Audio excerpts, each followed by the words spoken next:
Hello, my name is Marcus. I'm the compiler of a collection of therapy quotes entitled 1001 Windmills of the Mind, a collection of advanced self-help quotes taken from what's often called the psychodynamic or the psychoanalytic perspective, which long ago, as I understand it, was referred to by some, or many perhaps, as philosophical medicine or narrative medicine, helping one to piece together their story, be it story doctor, an existential detective, psychological detective, emotional detective.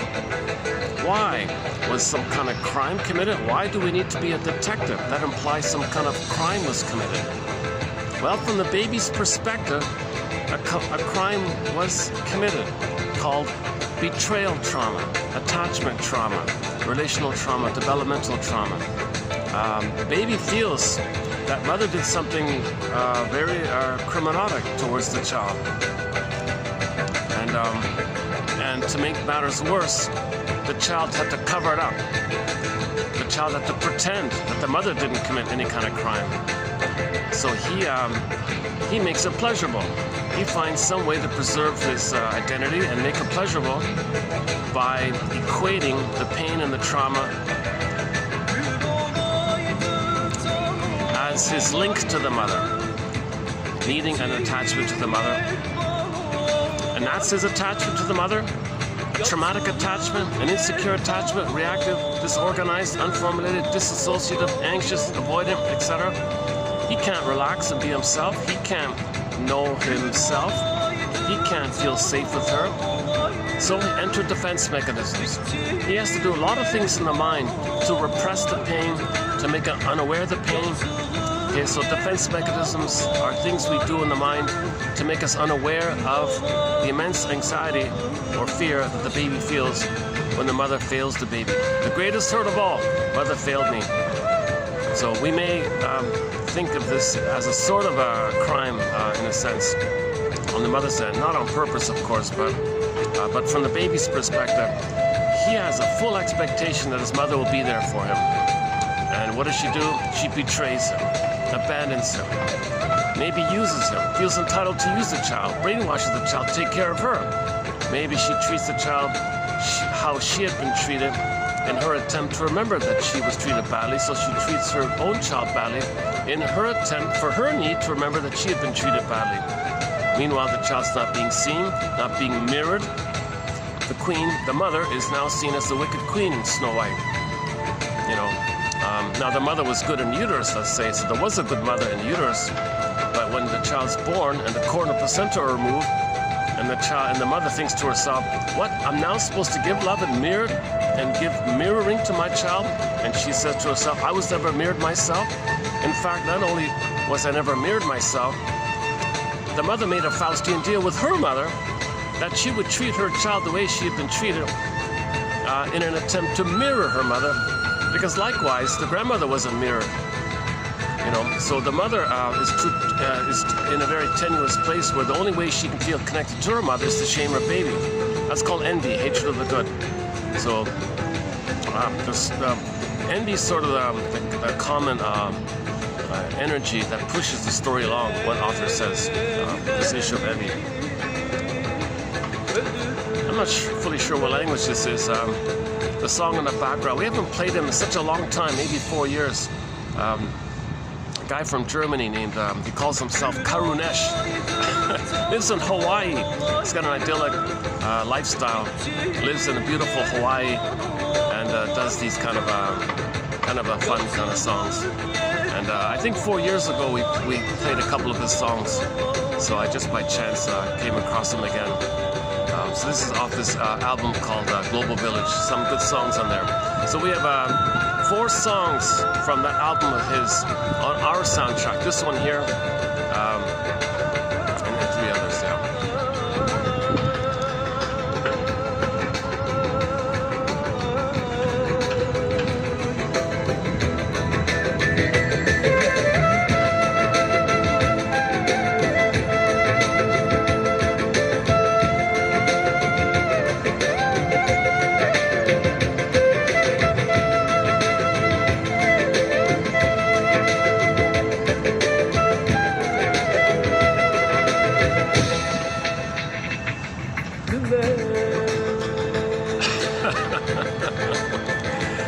just some kind of yearning and mourning and where are you, darling? I feel pain, I miss you. Maybe something like that. I'm not even sure what language the guest vocalist is there. But yeah, but he's got a few good songs, Karunesh. He's considered like a new age kind of a musician or something. We have a lot of songs on our soundtrack. Yesterday we played some classic rock by Streetheart, a song called What Kind of Love Is This? And songs from all around the world. And recently we played a French song, songs by indigenous singers, songs from Brazil, Peru, all over the place, yeah.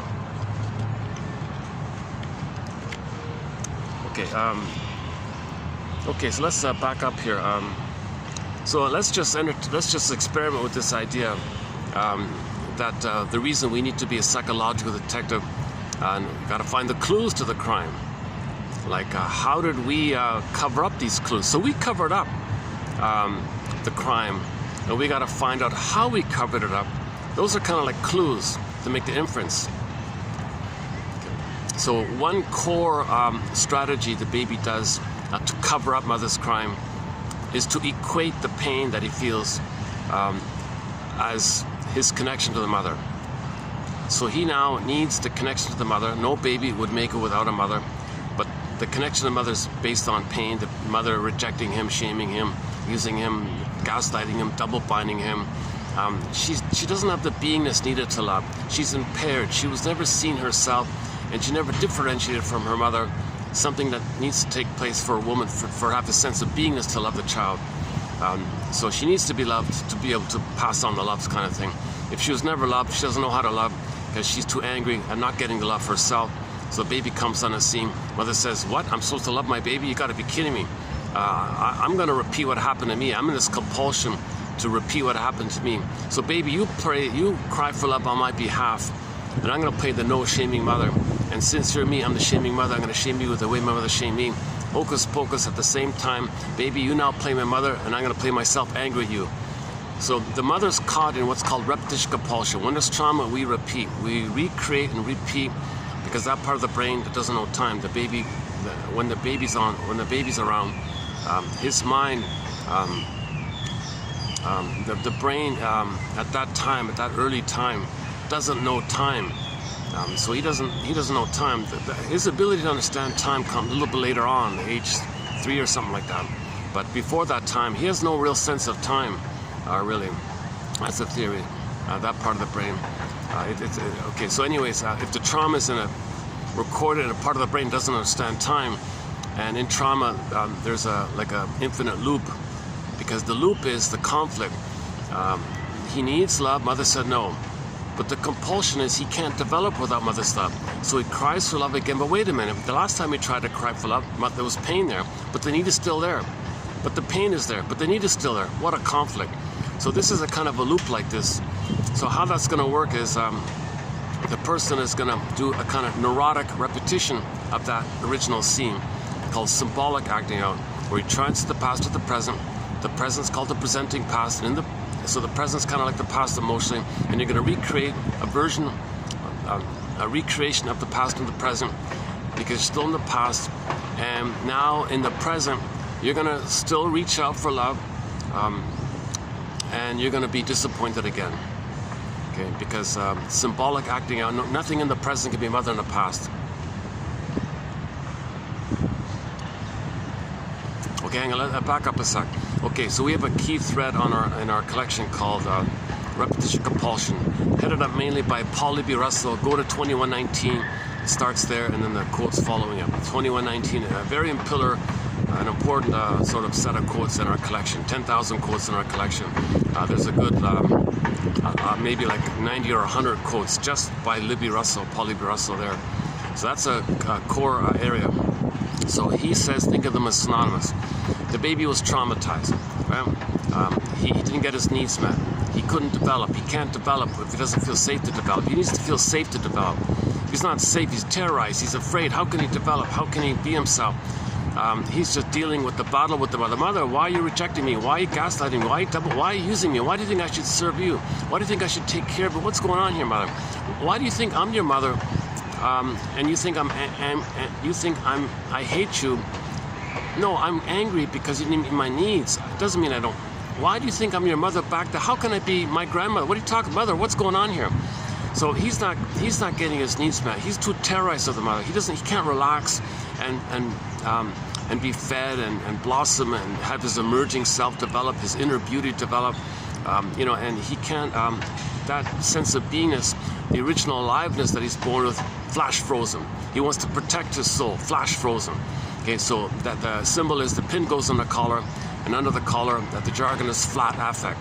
So his aliveness that he was born with, the golden ball, the beingness, the radiance, the warm radiance, the beingness at home within, ontological self, sense of self, authentic self, real self, like that embodiment, that sense of embodiment, feeling real and alive, feeling real and alive, like that all goes flat. Pin goes on the collar, flat affect. Okay, so long ago that was called athemolexia, no feelings for your words. In 1973, somebody varied it, alexithymia, no words for your feelings. Okay, so where's the vibrancy of our beingness? Well, imagine the vibrancy of your beingness as a princess. Okay, usually it's a princess, and look at the condition of the princess. She's in a coma in a box called Snow White, locked in a tower called Rapunzel. Okay, this morphs into a swan, flies away, called the Maiden King. Okay, and so on and so forth. Miss Kor on the Greek myth, the earth opens up, she gets pulled down, called repression. Okay, so the beingness is not available to us. Echo turns to a statue, a stone statue. Okay, now you feel like the Velveteen Rabbit. So nothing can flow, there's stone-like, wooden-like, stuffed rabbit-like. So that's numb and flat, stupor, drunk, whatever you want to call it. And that person can't feel the warm radiance of the golden ball. Okay, nicknamed after the sun, warm, radiant. Well, we're meant to feel warm and radiant with our beingness. I feel therefore am, and we live to the extent that we have this beingness and feeling from the beingness. That's called the feeling self. The feeling self is our embodiment. That's mainly who we are. We have this embodiment. This is a major part of us. That's a huge part of us. And meaning and pleasure and ability to mourn and gratitude, empathy. The quote-unquote more human side of being human comes from this beingness kind of place. But if the pin goes on the collar and the soul flies away, okay, that's a lot of pain like this. Okay, another image for this pain is in the Greek myth when Miss Kor gets pulled down. Okay, go to the Disney film Inside Out 2. There's a scene there with the chasm, sarcasm, the chasm in the earth. Okay, and those characters are very sarcastic, representing the anger and the pain and the anger and the cynicism, the ennui and the who cares attitude, the sarcasm. You got the little characters called the sarcasm characters because the chasm is there. So in the chasm is this huge hole like that. Now that's a real pain. That's where the soul was. That's where Miss Kor got pulled down. Got this chasm there. Oh my God, the beingness can't be around anymore. Like, well, that's just a constant pain like this. That's psychic pain, emotional pain to lose your natural beingness like this. Jesus Christ, now enter Emily Dickinson. The mercy is that the brain will flood the person with endorphins. She calls it the swoon. There's a pain so utter, it swallows substance up and his core gets pulled down. Then the person goes in a swoon. This swoon is the mercy of the endorphins to make the person numb, drunk, stupor. So this swoon covers over the abyss, she says. And you can kind of go, maybe you can kind of go around the chasm or maybe across it somehow or sideways around it, but you can't step in there so your beingness is not available. So now you're in a hypnoid state, hypnotic state, hypnosis state, sleepwalking through life, going through the motions of life, in this kind of swoon. So now you're in a swoon. You don't have your beingness. Okay, now the system interprets mother's abuse like this as now the baby's got to revert back to the earliest part of the brain with the amygdala, okay, the stress response. Okay, so in Inside Out 2, when Joy and Sadness got zooped away or pulled down, take your pick. Actually, they got zooped up the tube. It could have gone down, or they got zooped up, twirled around, then went down. We don't see it going down. Just went to the other world kind of thing. Sometimes it's up, sometimes it's down. Just some other invisible kind of world called the unconscious. Okay, so when the feeling self is unavailable to the person, that the baby thinks that's a trauma, not safe. Mother's dangerous. Okay, now he's just in survival mode kind of thing. love and gratitude and feeling and play and generativity and warmth and trust and delight and curiosity, the meaning and the pleasure. And Shirley Temple says, when you express what's unique about you from your beingness, that's the bluebird of happiness, the blue jay of happiness. This pleasant feeling of the Great Spirit gives everybody uniqueness, and you touch that and you express it. We're all better off when we shine our light, kind of thing, and it's good for everyone like that. So we don't even have those kind of things. That's considered a quote-unquote luxury. A child might think he's just a survival now, fighting with the sea monster, fighting with the boar queen, fighting with the guy with the horns, okay, fighting with Cyclops or something. Okay, so the baby perceives his rage onto the mother and creates an image based on his interaction with the mother, where since they're fused, if the baby's enraged, the mother's enraged. If the baby's in the oral phase, the mother's in the oral phase, because it's all undifferentiated in the beginning. Fusion, merging, symbiosis, unico mystica, participation mystique. He doesn't know where he ends and where the mother begins and ends, where he begins and ends. So what he feels, the mother feels, he thinks. So if he's enraged, mother's enraged.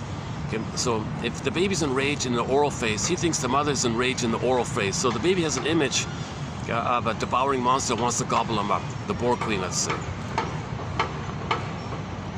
Okay? Now, we're not saying the mother is like that. We're saying the baby creates a picture called imago based on how he felt with her. That's how he felt with her. So now he thinks his mother's like that because he's like that. He can't tell who's who. So if he feels like a hungry wolf, well, the mother's a bigger hungry wolf.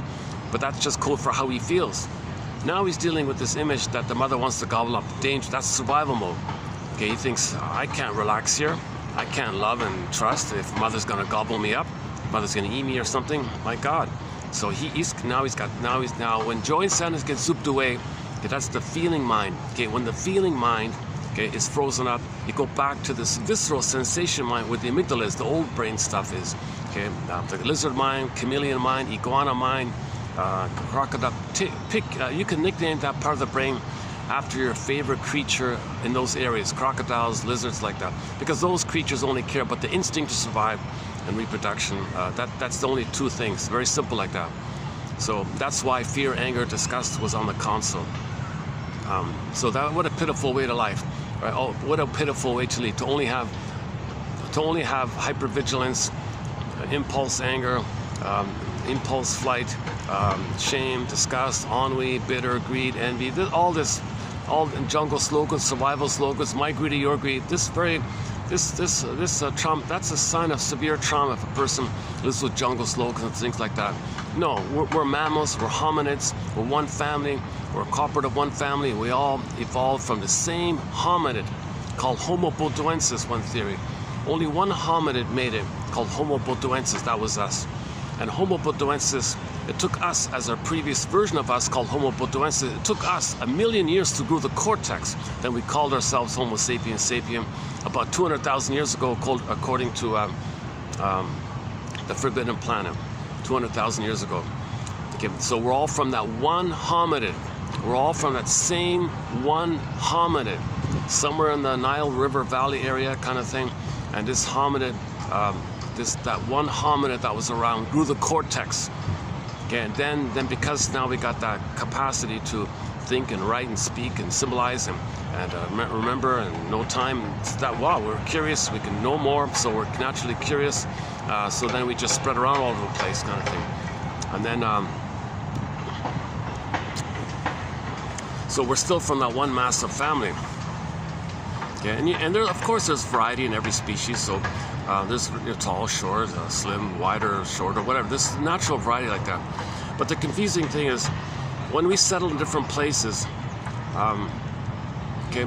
there were trivial, superficial, cosmetic, biological variations. If some people got less sun, the melanin would account for that.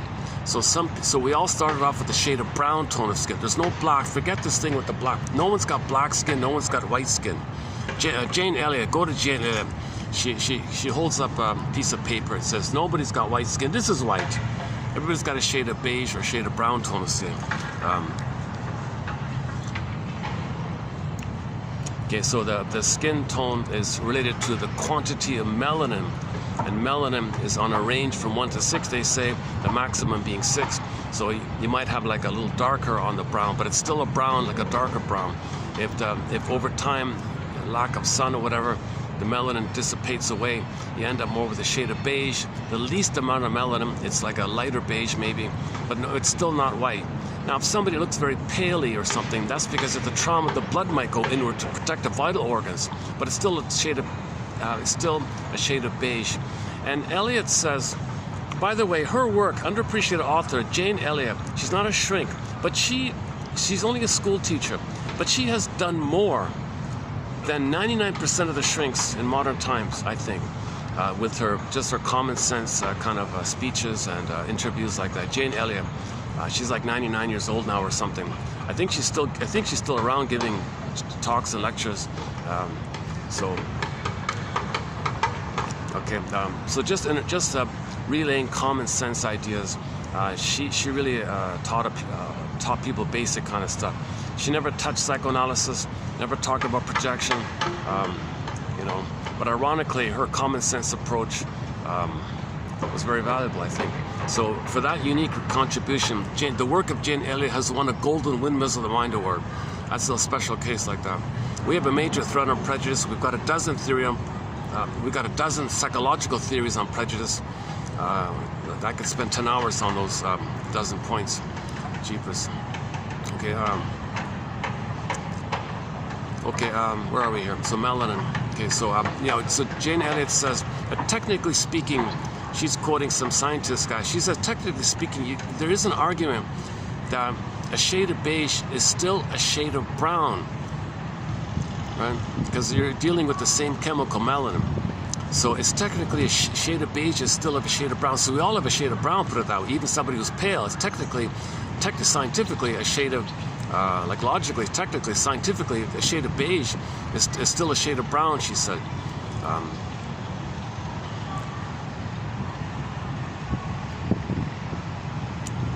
That seems to be, that's one of the main trivial biological variations. And I don't know, wind and climate and diet, there may be some other kind of trivial biological variations. She said her husband ran a grocery store, and she said her kids would gobble up the oranges that the customers wouldn't buy. And the kids were eating oranges like crazy all the time. They were addicted to oranges. And she said that the kids started to have an orange tint to their tone. You see, so even your diet can affect your skin tone. Someone eats lots of olives, they might get a tone with the olive tone or something. I don't know if these kind of things, I haven't really looked into that kind of stuff, but whatever the superficial, trivial biological variation is, I don't know, maybe the more milk, the bones get a little, maybe the bones, more calcium, maybe there's more bone structure, maybe there's more boniness in the bones or something. Maybe that affects the facial features a little bit like that. I don't know why the skin flap might be, how that works with the weather or diet or something, but there's probably some explanation in that kind of area. Again, I haven't looked at that kind of, whatever it is, whatever the answer is, it's superficial, it's cosmetic, it doesn't change the fact that it took billions of years for us to become Homo sapiens sapien, and we're all from that Homo sapiens sapien. I don't buy any kind of argument that, I don't know what even the argument is. I think long ago someone argued that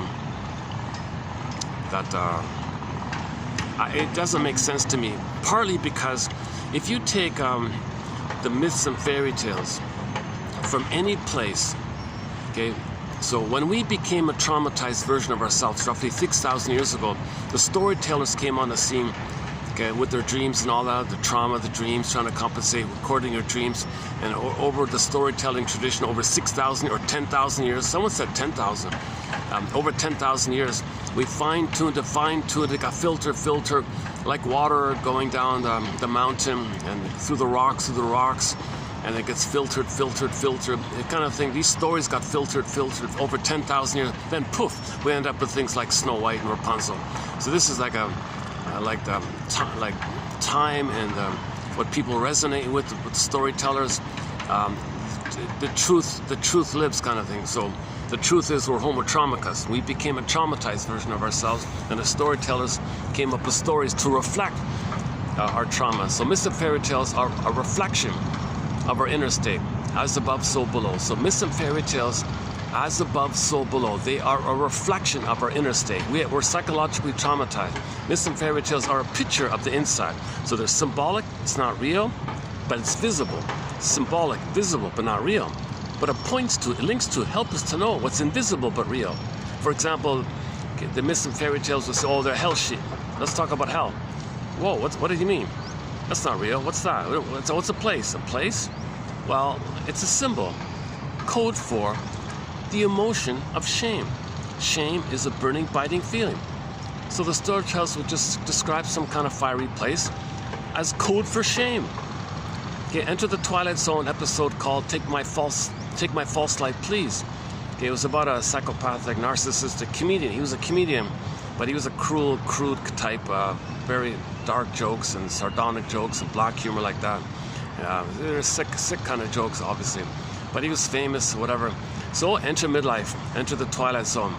If he's going to heal, he's got to face his shame. He was shaming others as to repress his shame. He had a lot of shame himself. He had an immense amount of shame. He had a hell within in terms of lots of shame. He had a lot of buried shame, this guy. A lot of buried shame, but it was repressed. Okay? So his soul was shamed and it was repressed. Now when something's repressed, it's projected. He attributes signs, thinks, believes it's out to keep it repressed. When you think it's out, you don't think it's in. That's repressing. But when you repress, you project. So he was shaming others, shaming himself to repress himself. Shames others to repress. So he was repressing himself. So every time he makes a crude joke about others, he's repressing his shame self. Okay, prejudice is confession. He doesn't want to know the truth. He doesn't want to face the truth. You can't handle the truth. He couldn't handle the truth that the mother shamed him, failed him, betrayed him. He said, mother, okay, although there was a clue that he was starting to, that he was angry at his mother, yeah, so that's part of the healing journey. They did link, there was one moment where he admitted he was angry at his mother. So he was starting to heal. That's a kind of a point when you start to heal. The moment you're angry at your mother, you're going to start to heal. Kind of.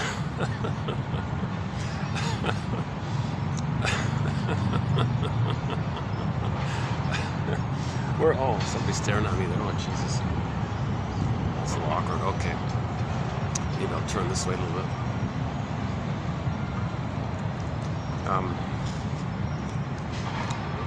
Just keep going. Can we take a small... Okay, let me take a small break to get used to this guy staring at me here. Hold a sec. Let's look up. Let's look for another song here. Hold on, give me a sec. My new music player isn't very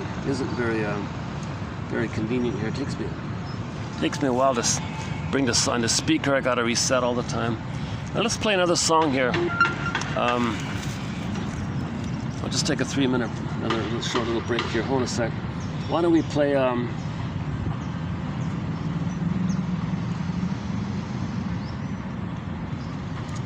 Okay, here's a song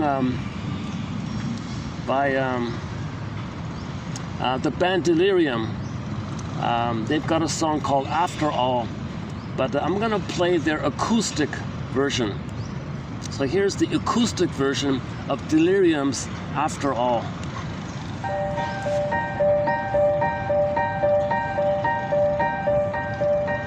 She knows the voices in her mind. They tell her to leave.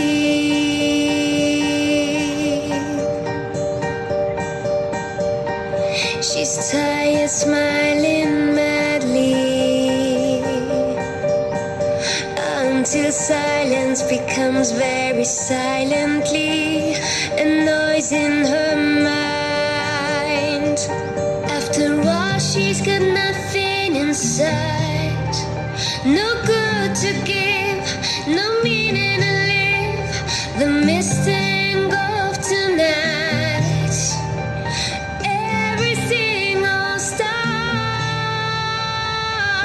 After all they shared, could he simply say no?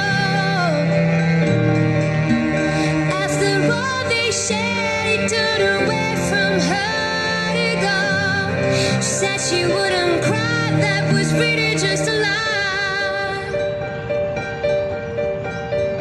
She knows the noises in her mind. Nothing's left but screaming silence. After all, she feels numbness inside. The feeling's gone, she's upside down. The pictures behind her closed eyes. This time you went too far. After all they shared, could he simply say no? After all they shared, he turned away from her to go. She said she wouldn't cry, that was really just a lie. After all they shared, could he simply say no?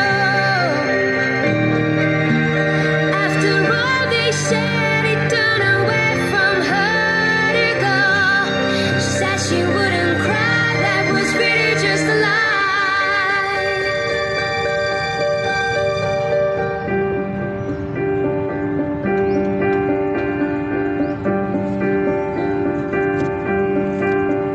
After all, she's got nothing inside. No good to give, no meaning to live. The mystery engulfed tonight. Everything all stopped. After all they shared, could he simply say no? After all they shared, he turned away from her to go. She said she wouldn't cry, that was really just a lie. After all they shared, could he simply say no? After all they shared, he turned away from her to go. She said she wouldn't cry, that was really just a lie. After all they shared, could he simply say no?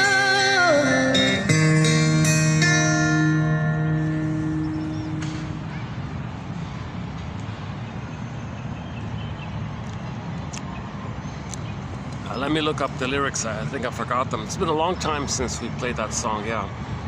She seems typical unrequited. How can you say no after all we've been through? Well, if she's rejected by the boyfriend and she's surprised and angry, well, that's for her to remember that she was rejected and surprised and angry with the mother. We create to try to remember, but we don't. But the child doesn't remember that the mother abandoned her or rejected her.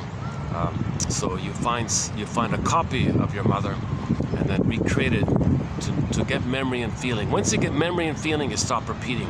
So once again, we don't remember. So if we don't remember the trauma, we repeat in an attempt to remember. So you got to make inferences, be a detective.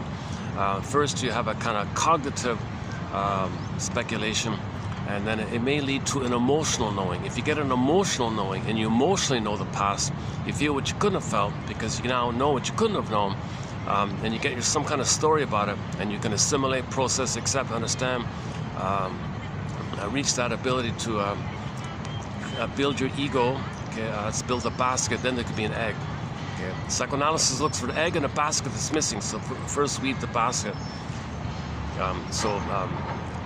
So she is getting a clue that in the song, if the fellow dumped her, well, that's a clue. That's weaving this little basket, a clue, a hypothesis, a little thread like that. Maybe does that mean mother abandoned her when she was born? When the baby came out of the uterus, did the mother allow the cord and the placenta to be removed? Once again, when the baby comes out, the cord and the placenta function kind of like a bridge to the mother. In simplistic terms.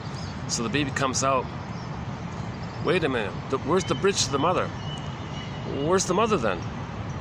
Mother, you dumped me, you abandoned me.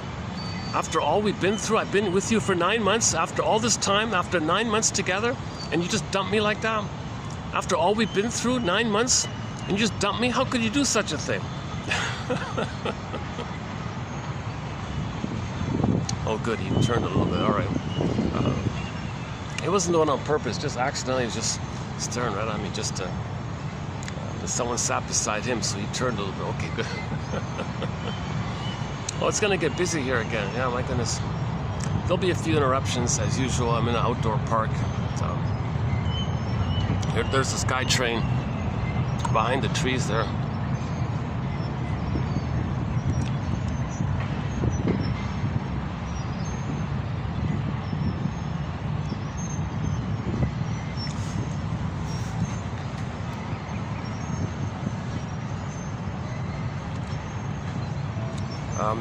So we were talking about Paul B. Russell before, repetition compulsion.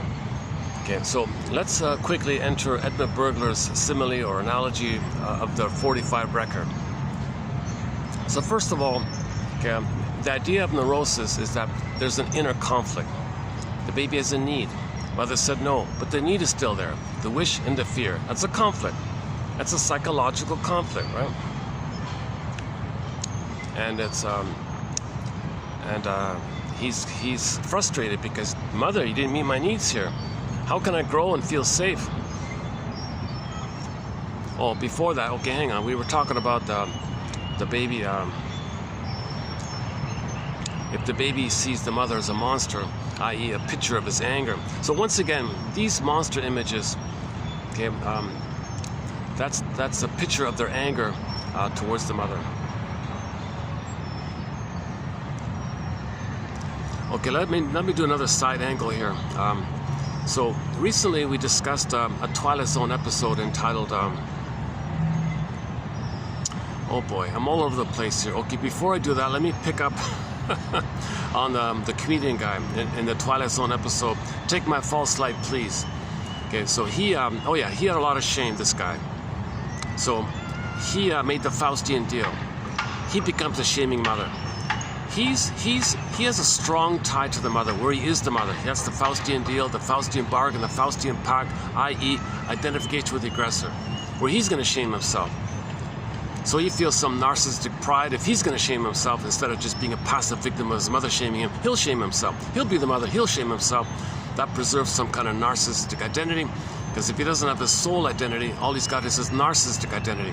So he feels narcissistic, neurotic pride to that. I feel neurotic pride if he shames himself. So that means, okay, enter the old song, he needs somebody to shame so he doesn't shame himself. He needs somebody to hate so he doesn't hate himself. Okay, so now in the repetition compulsion, in the loop, he's going to replay what happened. Now let's go back to the 45 record. Every neurotic is a music enthusiast, but he only has a 45 record. He carries this 45 record with him everywhere he goes. Every time he sees a turntable with never-ending fiery ardor, Burglar says, he spins off his only tune. His only tune. He can't love life in the present. He can't enjoy new things, creativity, spontaneity, play in the present. He can't have new, pleasant experiences. He forgets it. He blots out the present, and just. Yes, he understands the present, but emotionally he doesn't care. He's just going to use the present as a staging, like a mirage theater thing, to replay and transfer the past into the present, and the present is still the past. Okay, the present is basically the past still, so he's going to recreate the past and the present, so the present, the reenaction of the past. He's repeating the past all the time. So he distorts the present, cherry picks the present, filters the present, wrenches the present to fit the template, to fit this script, to fit this imprint, this template, this blueprint, this working model, endopsychic structure, intrapsychic structure, this quote-unquote destiny, yesterday's topic, this traumatic strip, let's say. Okay, so every neurotic is a music enthusiast, but he only has one record. He carries this one record with him everywhere he goes. Every time he sees a turntable with never-ending fiery ardor, he spins off his only tune. He plays that one record. Okay. Now, if the trauma is before 18 months, that's too much pain for the baby. Okay. The one way to cope with the pain, remember defense mechanisms deal with anxiety, pain, anxiety. Okay. The one way to deal with it is he'll make the Faustian deal. He'll say to himself, I gotta have my narcissism here. How do I have my narcissism? I can't have my real identity. I can only have narcissism identity. How can I have my narcissism identity? Wait a minute, I'll merge, fuse, be the omnipotent mother. That'll preserve my narcissism. Oh, but I gotta pay a price. I got to shame myself, sell my soul like this. But I got my narcissism.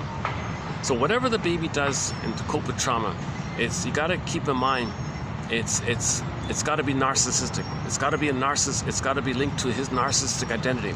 So he's really clinging to it. It's very tenuous. That's why he looks in a pool of water. He's stuck there like that. He's very limited like that. So he'll identify with the aggressor. He'll be the shaming mother who shames himself. Remember the fusion, self, mother, one, he just plays the mother side. That's called the Faustian deal. So he gets mother's power. Mother's the active agent one instead of being the passive victim one. If he's going to be the active agent one, number one, he's got a mother.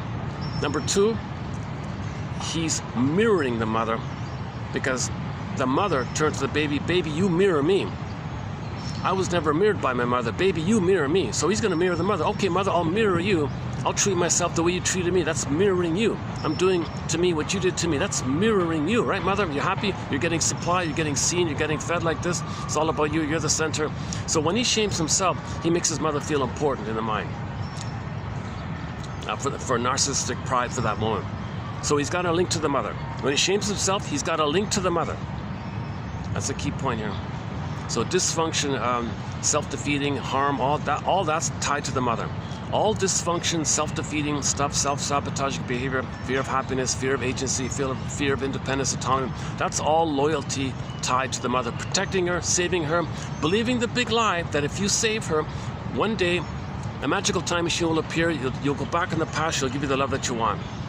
So the baby thinks the mother made a kind of conditional deal with the baby. As if the baby comes on the scene, baby, sorry, I can't love you. It's very conditional. You want my love? Yes, mother, I need your love desperately. Well, I'll make you a deal. If you save me, then I'll love you. Okay, mother, I'll save you and then you'll love me, right? Right. Big lie. No baby can do that. But the mother does that to get supply, to get attention. It's all about her. She's the center. She's entitled. Because she's coming from the place where she didn't leave that place when she was a child, where she was one with the mother. And she was entitled to be fed and nursed and comforted by the mother, soothed, seen, accepted, mother's reverie, mother's soothing, mother's sweetness, mother's comfort, mother's reverie, mother's consideration, mother's, the mother, when she was a baby, the mother wanted to be mirrored by her mother. So the mirroring was missing because children understand themselves by the relationship with the mother. So children look into their mother's eyes. What do you see of me, mother? Then he sees himself like that. Okay, so that's a sort of a sign point there. Okay, so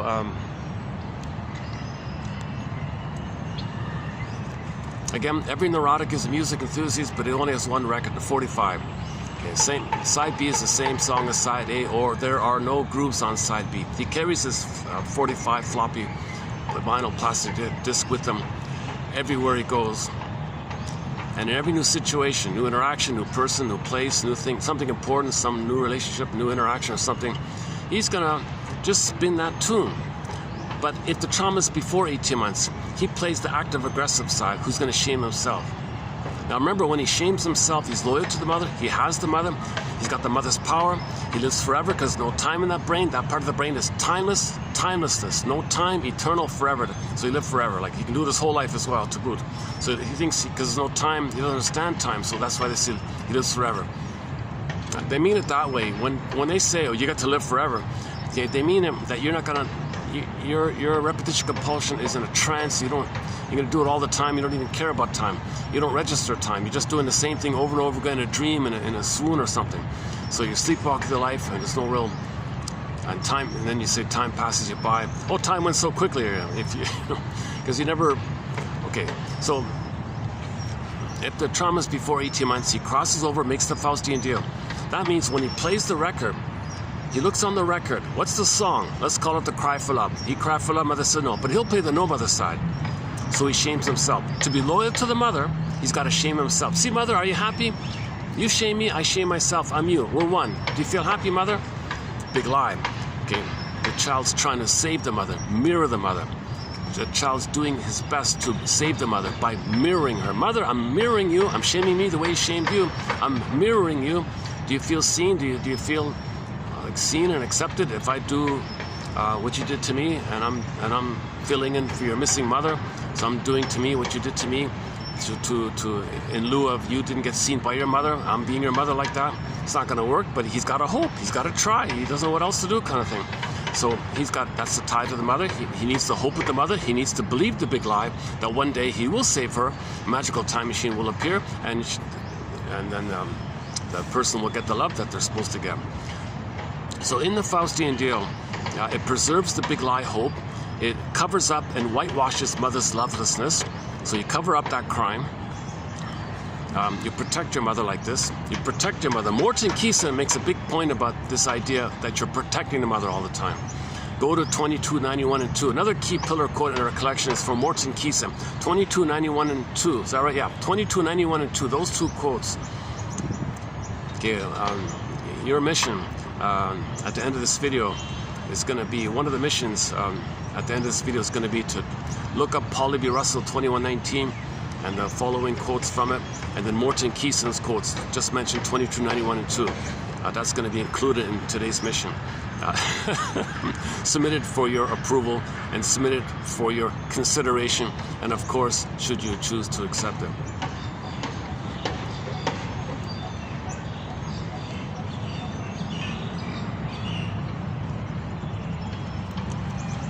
Okay.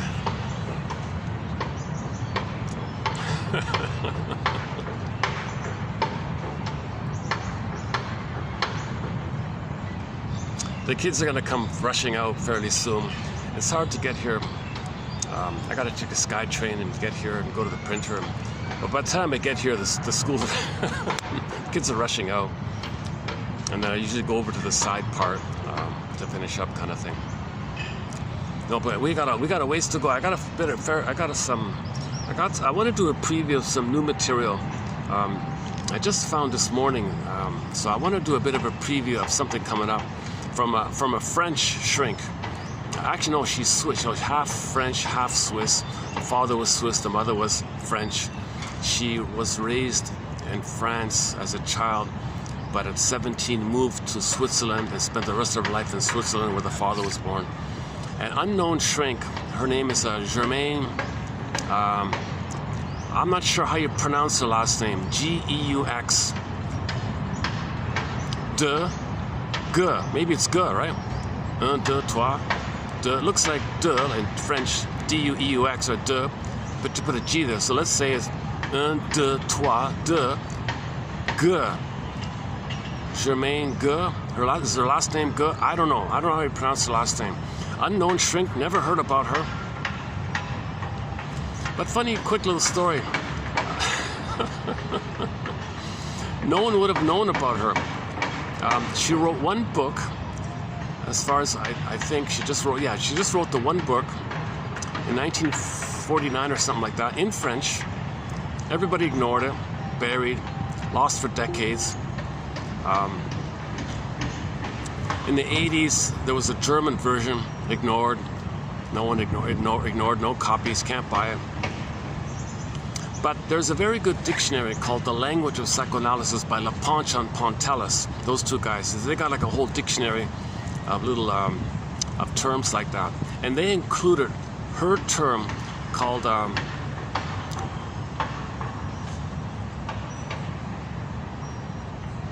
abandonment neurosis, which they updated to abandonment syndrome, and which another person updates to the abandonment complex. And she argues it's sort of a distinct kind of thing, this abandonment neurosis. So in Laponche and Pontalis' excellent. The only thing close to 1,000, there's I would say three core reference material. 1001 Windmills of the Mind, 10,000 of the greatest quotes from psychoanalysis. Laponche and Pontalis' dictionary of terms. It's in English. Okay, so they're French guys. They know German, so they translated the German themselves into English. So that's good. It's called The Language of Psychoanalysis, 1969 dictionary. And the third one is the Comic Psychoanalysis, now available through Dark Horse Publishing, 1955 publication simply called Psychoanalysis. It's a comic, ran 4 issues, just ran for the 1 year, lost for decades, and it got saved 5 years ago by that company. And now you can get a hardback and digital. So the Comic Psychoanalysis, the complete run, 12 sessions, Okay, 3 clients, Freddie, Mark, Ellen, 12 sessions with those 3 with the shrink. Excellent material. The language of Pontalis, the language, the language on Pontalis is French, right? The language of psychoanalysis written by Pontalis and Laplanche or something. Their first initials are J and J, so JJ. J Laplanche and J Pontalis, the 2 J's. I forgot their first names. Is it Jacques? I don't know. Laplanche and Pontalis, excellent book. And 1001 Women's of the Mind. I think those are 3 great resources. The comic psychoanalysis, the dictionary called Language of Psychoanalysis by those 2 French guys, and our collection here through the Patreon.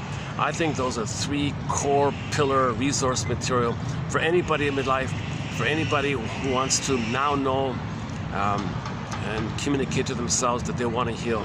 You got to know that you got to communicate to your soul that you're willing to heal. This information, these theories and quotes kind of build that kind of attitude, and then the feelings might come. The feelings come, the image is the Firebird, you hop in the back of the Firebird, you ride the Firebird, the feeling comes. The Firebird, that means the pin pops out and you feel alive, you feel real and alive again, kind of thing. And then there's another layer of material. Masterson's book, Masterson's material, Karen Horney's material, Arthur Janoff's material, and so on. Grotstein, Ogden, Melanie Klein, William Fairbairn, the blue book of his, and okay, and so on. So we can do the second layer kind of thing, and then a third layer kind of thing. So there's a lot of good material out there.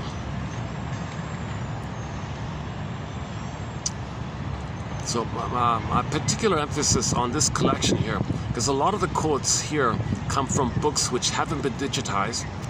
A lot of them do come from books which have been digitized, but those digitized books have been removed, withdrawn, unavailable.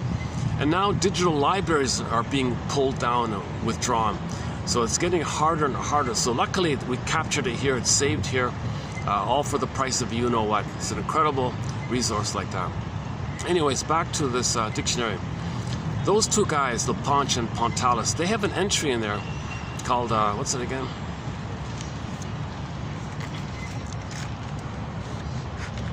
Hang on here.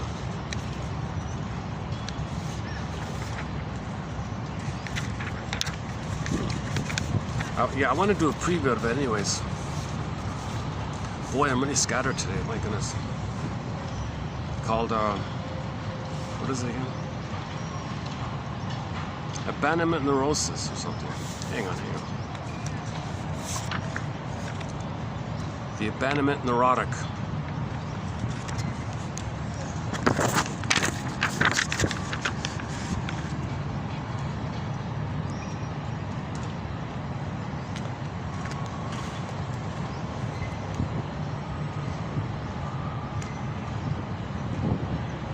Oh, then it ended up as the abandonment complex. So they started off with the idea called abandonment neurosis. Then they updated it to abandonment syndrome, and then later on it's ended up as and then she updated it again by calling it the abandonment complex.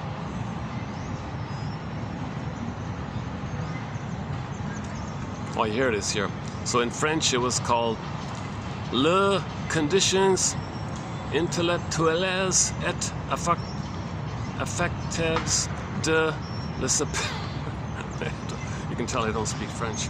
First published in 1949 by Germain Gueux.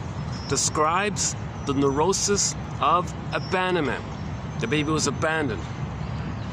Mother, after all we've been through, we were so intimate and we were one. And then I came out of the uterus, and then poof, you abandoned me after all we've been through.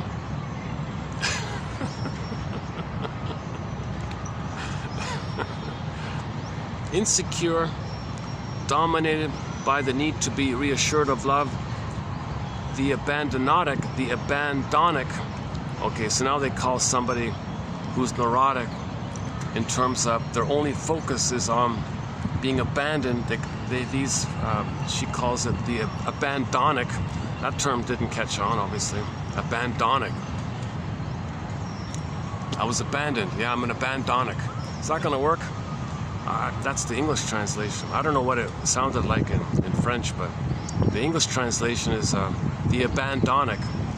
So it means somebody who suffered abandonment trauma or something, or attachment trauma. Now I've been using the term attachment trauma, but they want to narrow it to the abandonment side of that attachment trauma. Insecure, dominated by the need to be assured of love. The abandonic is, she says, quote, ever ready to regress to a primitive form of love in their search for unity and fusion. So they never really got the oneness with the mother. They were abandoned. So their life focus is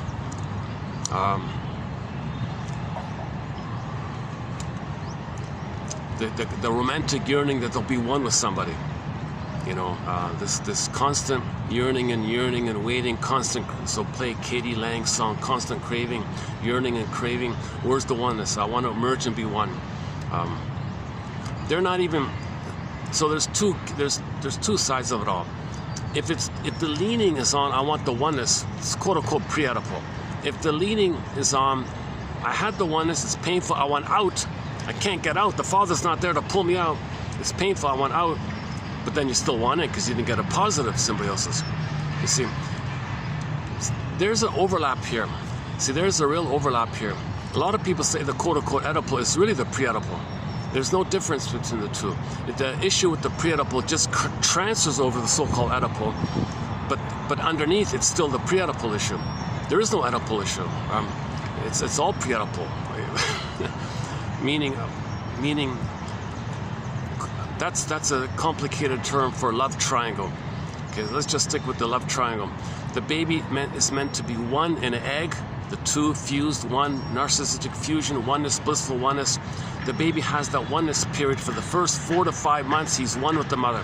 If those needs are met, he hatches out, he can leave that orbit with the mother and then connect to the father, and the father helps the child to learn about the world, protects the child, guides the child, teaches the child, shows the child about the world. And he doesn't do what the mother failed to do. He can't do what the mother may have failed to do. So, and ideally, you got this triangle issue. Baby and the mother, if that's okay, leaves the mother, goes to the father. Thanks, Dad. I'll hang out with the teachers. Thanks, teachers. Mentors. Thanks, mentors. Now he can be on his own. He can be an adult, be an elder, generativity. He goes through a kind of a developmental kind of thing. Now, if that's failed with the mother, he may transfer the unmet need for oneness to the father. Hey, father, mother didn't be one with me. You do that. Father can. He can. No father can do what the mother should have done. Okay? The mother provides the continuity of the uterus time from the inner uterus to the outer uterus for the first 4 to 5 months. The father can't step, oh, I'll do it. No, he can't. That's a trauma. You shock traumatize the baby, and he can't recover from that. There's got to be continuity of the oneness with the mother. Only the mother can provide that continuity of the blissful uterus time. The biological uterus, okay, at birth, you get the social, interpersonal, womb-like condition called the mother-infant dual unity, where the two are one like that. Skin to skin, natural feeding, loving gaze, warm embrace. Okay, mother's attuned, trained, sweetness, and all that stuff. The mother provides that kind of continuity of the paradise, continuity of the Shambhala, the Shangri-La, the blissful heavenly Garden of Eden, okay, Nirvana, whatever you want to call it. Okay, only the mother could. If that's failed there, and then the baby goes to the father. Father, I didn't get it. Okay, what a mess. A total mess. He's usually not around, and if he's around, kid has a demand. I was abandoned. Dad, can you do what mother failed to do? Dad can't do it. Dad is there to kind of like guide you and show you after you left the mother. But the child said, I never got mother, so what do I do now? Now he's stuck in this mess, right? So the confusing jargon with this eternal love triangle. So Star Trek calls it the eternal love triangle. Enter a Star Trek episode. I'm all over the place today. Oh my God. Listen.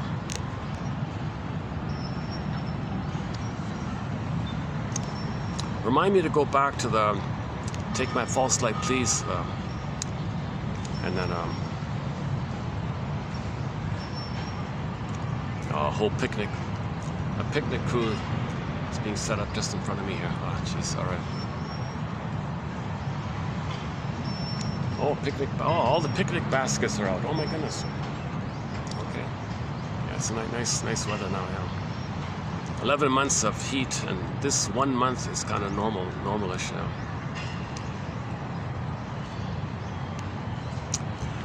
Okay. I gotta distract myself. Maybe I can. Let me make a micro adjustment here. Let me change. Maybe just do it like this. So they're kind of distracting those people there. Okay. Let me do another song here. Hold on a second.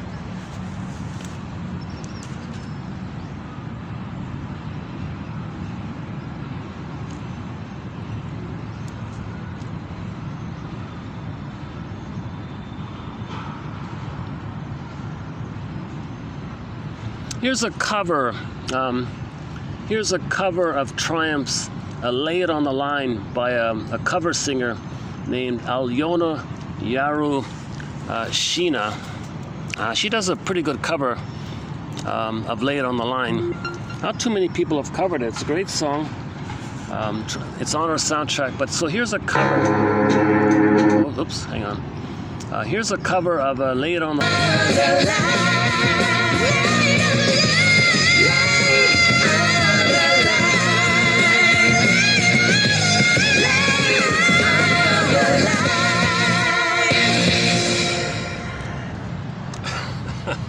She changed the lyrics. I would like to thank all my subscribers that watch, like, comment, and share my videos. If you want to support me, you can become one of my patrons on Patreon or use PayPal option. All the links I'm going to leave down below. Even if you can't support with just $1, it will be a big help for me to keep doing what I'm doing. Without your support, it wouldn't be possible for me to create these videos. Huge thanks to all my supporters. I watched her other covers. That's my favorite cover of hers. That one there, "Lay It on the Line." I couldn't quite really get too into the other covers.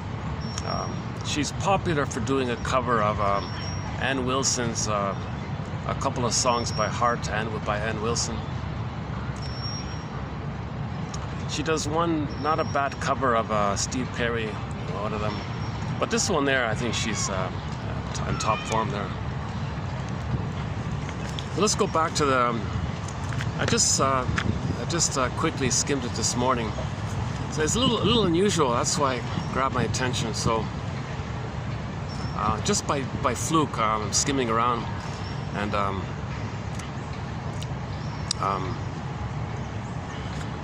so there's some guy, I don't know. I didn't get the full story, but some guy was trying to do therapy himself. He said he's from Australia.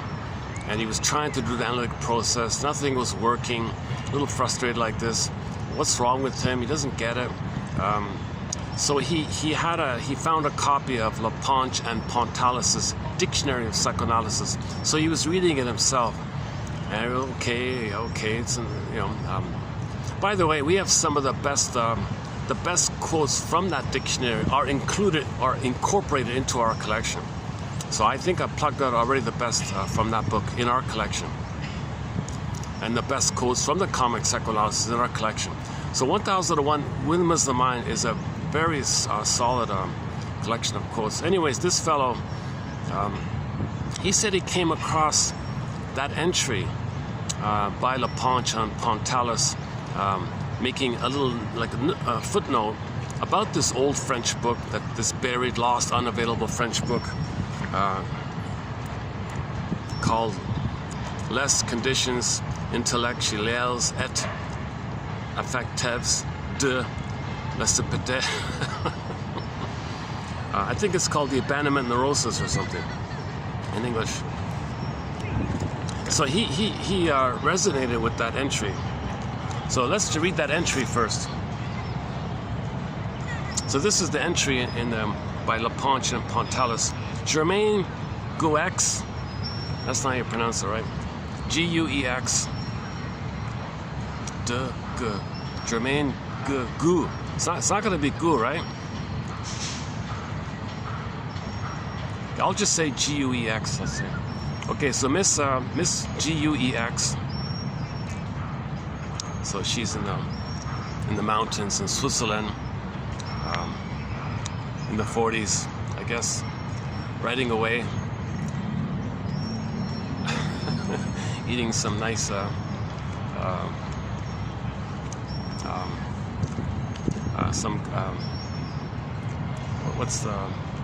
what is it again? Fondue or cider.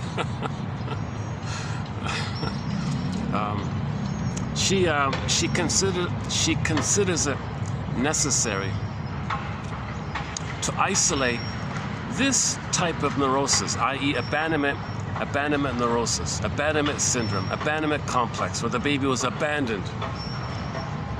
You abandoned me, you betrayed me. She thinks it's necessary to isolate this type of issue as not falling into any of the traditional nosographical categories. At first sight, the symptomatology of the condition in question, i.e. anxiety, self-defeating behavior, feelings of worthlessness, aggressiveness, etc., does not present anything of strict specificity. It's not too specific, right? The thesis is, however, that these symptoms cannot be explained in terms of the traditional love triangle that psychoanalysis usually addresses. So psychoanalysis ideally addresses somebody who is one with the mother and has enough love with the mother, does have enough love with the mother to enter into the world and not look for mother anymore. But there was no father around to guide them and teach them. But they want to leave the mother, but there's no father to teach them. So they're kind of helpless in that sense, where they have the potential to be themselves. They've got the resources, they've got the love, they've got the memory of mother loving them.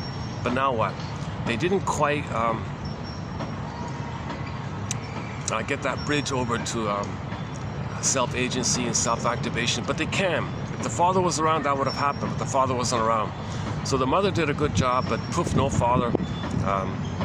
So that's like the triangle issue. So psychoanalysis traditionally deals, seems to be in that kind of area. They don't go with the premise that mother failed them so badly that you got to mourn that before you can move on. Traditional psychoanalysis assumes that the mother was good enough.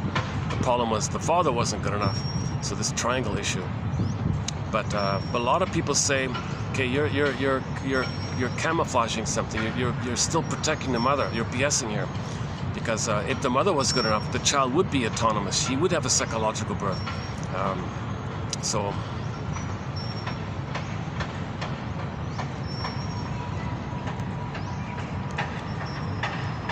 So the way to get around this issue is she just said, no, it's a distinct thing then. All right, fine, I won't argue with you. It's a distinct entity. Okay, abandonment, neurosis, not getting the oneness with the mother, it's a distinct thing, okay? You keep your fantasy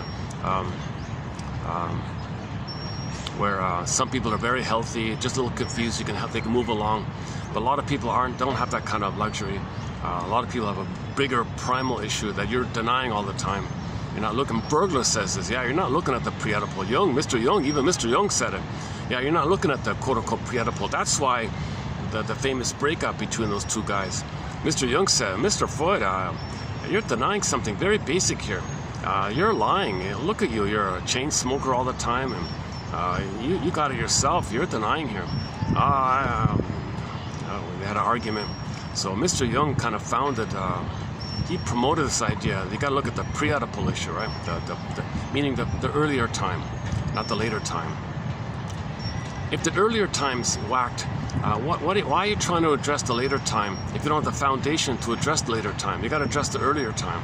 So Mr. Jung and Miss Guex and Alice Miller and a whole bunch of others.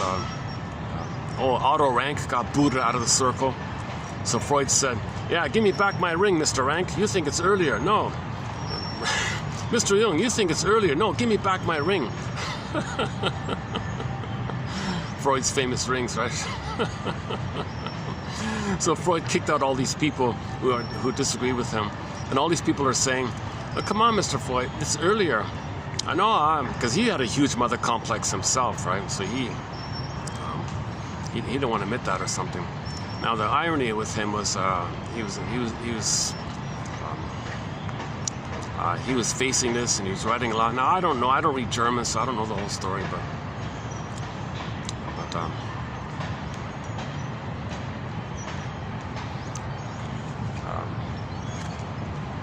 he tolerated Ferenczi because Ferenczi mothered him, so he accepted Ferenczi, but the other ones couldn't, right? And Bergler left very early on. Bergler was on, but Bergler doesn't put down Freud or anything. So okay.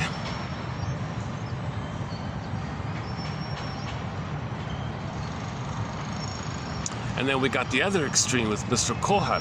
He says, "Oh, I can be the mother. I'll mirror them." No, you can't. Come on. So now you got the radical extreme on the other end, where Mr. Kohut says, "Oh yes, mother didn't mirror you. I'll mirror you. We'll be one. We'll be symbiotic. We'll be merged. We'll be fused, and I'll mirror you and feed you, transmuting internalization. I'll transmute you. You'll be transmuted by my mirror." Okay, nonsense. Okay, you're denying reality.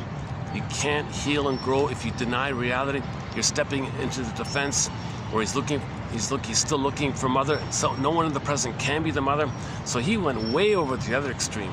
So Masterson's quote about Kohut is excellent about this area. We read it earlier. Okay, back to Lepanch and Pontalis. Okay, Miss GUEX considers it necessary to isolate this type of neurosis, i.e. abandonment neurosis. That's her term for it. Abandonment syndrome, abandonment complex, abandonment neurosis, as not falling into any of the traditional nosographical categories.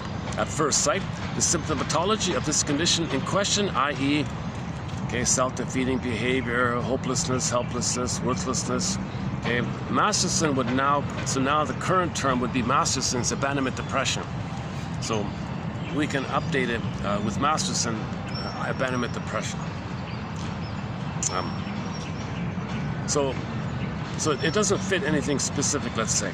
So my thesis, she says, the theory is, however, that these symptoms cannot be explained in terms of this idea of the triangle. Because the idea of the triangle is you got enough love, how do you individuate and finish and resume development and get the psychological birth? The traditional idea assumes a basic love. She's saying, there wasn't a basic love. You were betrayed right at birth. You were put in a separate room for 2 weeks. You were separated from the mother for 2 weeks. She was sick for 2 weeks or something. Right? She never nursed you, never held you. There was never any, or didn't want you or something. It's a huge abandonment. But that's a more earlier issue. Now remember, this is 1949, right?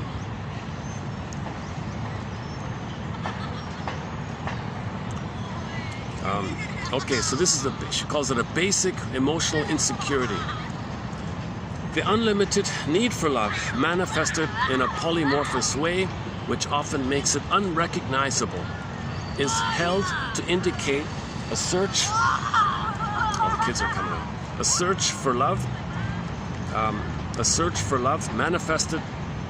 The unlimited need for love manifested in a polymorphous way, which often makes it unrecognizable, is held to indicate a search for a lost security, epitomized by a primitive fusion of the child with the mother. Still looking for the oneness, still looking for that ecstatic, blissful state. This is not necessarily a consequence of a real desertion by the mother. So we're not talking about a physical disappearance of the mother. We're talking about an emotional abandonment. So we're not talking about things like what Renee Spitz talks about, like the physical depression and all that issue. The physical abandonment. It is essentially the result of an emotional attitude on the mother's part, which is experienced by the child as a refusal of love. As for example, in the case of the false presence of the mother. The false presence of the mother. She's absent-minded. She's trapped in her mirror. She's not emotionally present to the child. A false presence. Oh, syndrome. Yeah, okay. Then they change it to abandonment syndrome. Syndrome of abandonment or abandonment syndrome. And then the abandonment complex. The abandonment complex links up from a more social point of view with what has long been known. Okay, this next part says, oh, this is nothing new here. Nothing new. It's the weaning complex. The weaning complex. Okay, the abandonment complex links up from a more social point of view with what has long been known among traditional shrinks under a more biological aspect as the weaning complex. Again, it is the same system with the new approach, which, as a matter of fact, has proved a fruitful one. So it was helpful to repackage, to reterm the thing in this way instead of just keeping it like a weaning issue.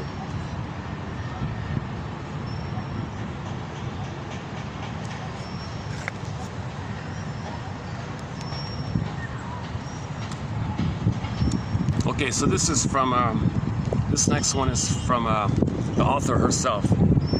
The abandonment neurotic doubts whether he can be loved as he is, for he has had the cruel experience of being abandoned when he offered himself to the tenderness of others as a little child, and hence without artifice. Imprisoned in himself, locked into his artificial reserve, he's angry. Okay, she calls it here the negative aggressive. The negative aggressive feeds his feeling of irreparable loss, and then cross over to the basic fault idea. Somebody calls it the basic fault now. Masters would call it abandonment depression. Irreplaceable loss with everything that he continues. The negative aggressive, because somebody who's very cynical and sarcastic, okay? Somebody who's very cynical. The cynic, for example, feeds his feeling of irreparable loss with everything that he continues to lose, or that his passivity makes him lack, with the exception of such privileged sectors as his intellectual life or his profession. He cherishes a deep-seated feeling of worthlessness. So he may have 10 PhDs, but he feels like a you-know-what underneath, right? Okay, back to the Australian guy. Very surprised. It's very rare to have somebody to be that passionate about psychoanalysis. So this guy, just a guy looking for therapy, it didn't work. No surprise there. Finds this entry in the dictionary and says, yeah, I want to read more about this. So his story was, he read this quote I just read to you and says, I want more. Where's this book? It's only in French. Now, he says he knew some French, so he quickly brushed up on his French. Where's the book? Where's the book? No copies. Well, it's in the library somewhere. It's in the reference section. He hopped on a plane. To go to this library in France or wherever, and made a photocopy of it, and then studied French, and then slowly, page by page, okay, he translated it page by page, and it was very therapeutic for him, he said, very helpful for him. He's very excited by this. And the result is the English translation of Miss Guex's book, The Abandonment Neurosis. Thanks to this guy, thanks to this seeker of truth. He's a seeker of truth. So this secret, I forgot it, I didn't get his name. I'll get it next time. So whatever, okay, so this translator, he's not a professional translator. He said he doesn't even know French perfectly, but he managed to translate this rare French book that the real issue that we're overlooking, that we're brushing over, is abandonment, neurosis, syndrome, complex, abandonment depression, abandonment anxiety, whatever you want to call it.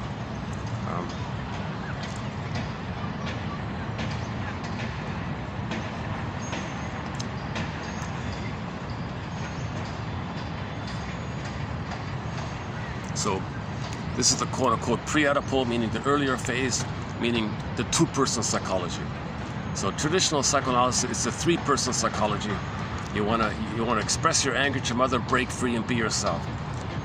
He doesn't have that issue of wanting to break free from his mother because he never had a mother. Maybe the mother had the as-if personality. Maybe the mother never really had any personal identity of herself or something. So he's still looking for the fusion. He's still waiting and yearning. So he's not really self-activating himself. He's not doing anything. He's not expressing his uniqueness. He's not doing any pleasurable hobbies, or he's not really helping others, or he's just more in a passive state, waiting for the blissful union like that. Now in the process, he's got rebounding anger like that. So he'll be very cynical. Okay. So now what's going to happen is enter the twilight zone called Howling Man. He's going to be a howling man. Put it that way. Now we enter into the Howling Man episode. Okay, so from the abandonment complex, abandonment depression, abandonment anxiety, abandonment neurosis, abandonment syndrome, he's going to become a howling man, a lonely wolf. Ow! Whoops.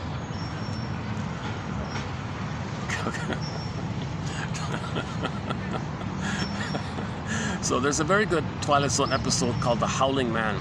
I discussed it recently. It's the latest discussion on the topic. So I've been talking about the Twilight Zone for the past couple of months.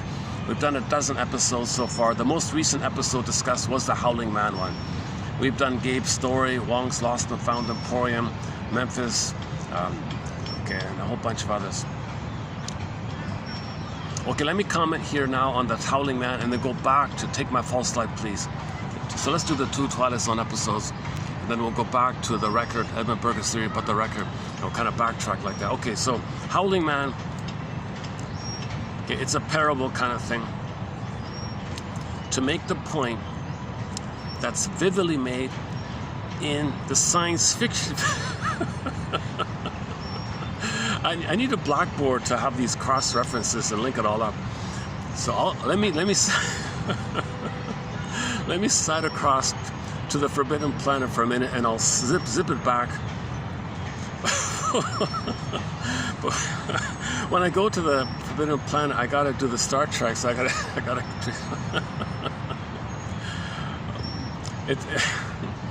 If I could write it down, you'll see a lot of lines crossing all over the place. Okay, just quickly, the Forbidden Planet.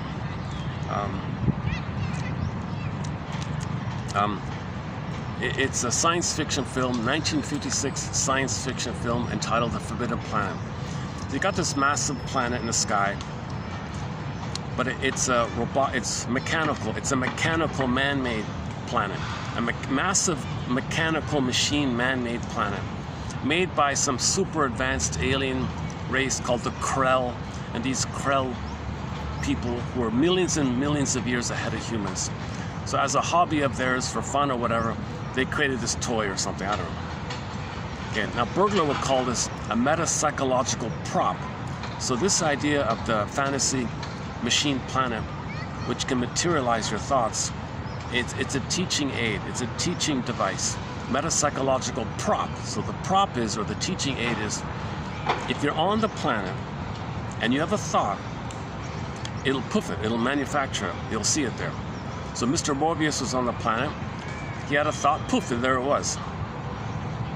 Now what Mr. Morbius didn't know was if he was unconsciously angry or had an unconscious thought or wish or something, it'd be there in the form of monsters. So if Morbius was unknowingly very angry poof, on the planet there'd be this Tasmanian devil, kind of like looking like creature, a very angry entity, attacking the people he's angry at or something. There were visitors, he was angry at them, so poof, the monsters of the id came on the scene. And that's sort of the point of it all, monsters of the id. So those mysterious monsters on the planet, the conclusion was they were manufactured by that planet. Morbius is linked to the planet. The planet's Morbius is unconscious. The planet now functions as Morbius is unconscious, to make the point that his unconscious anger was poofed into an image. The baby thinks in images.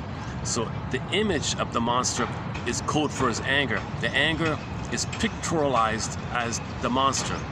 Now this monster image is from within. The beast is within, enemies within, the monsters within, the Frankenstein, okay, the guy with the horns within, okay, dark, guy with the horns, devil, Satan, okay, guy, okay, you can any kind of frightening entity, scary creature like that.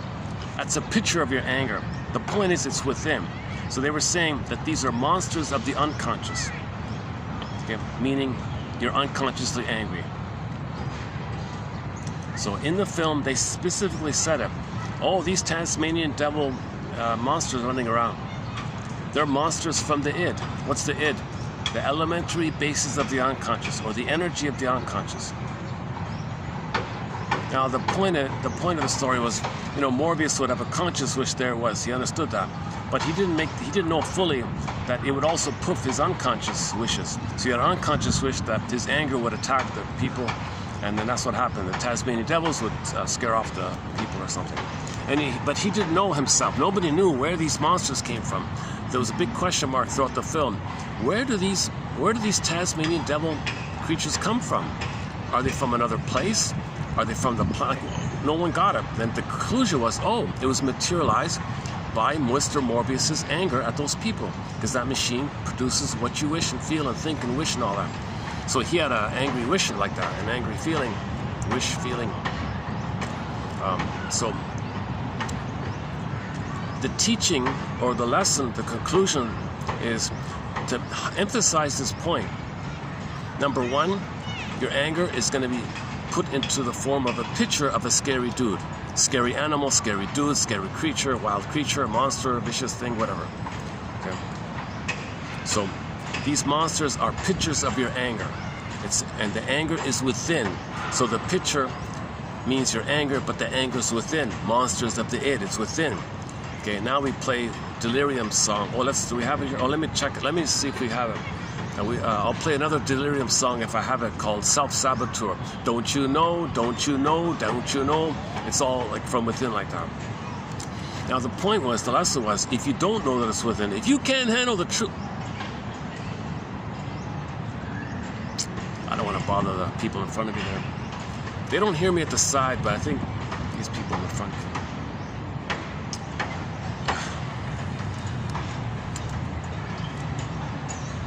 Problem is, I'm kind of limited. They're limited too. There's not much space. It's a tiny little city park, and there aren't many parks around here. I got to take a sky train to get to this little park here. You know, like ironically, I got to take a sky train to a busier area to find a park, right? And the main parks are really far away, so.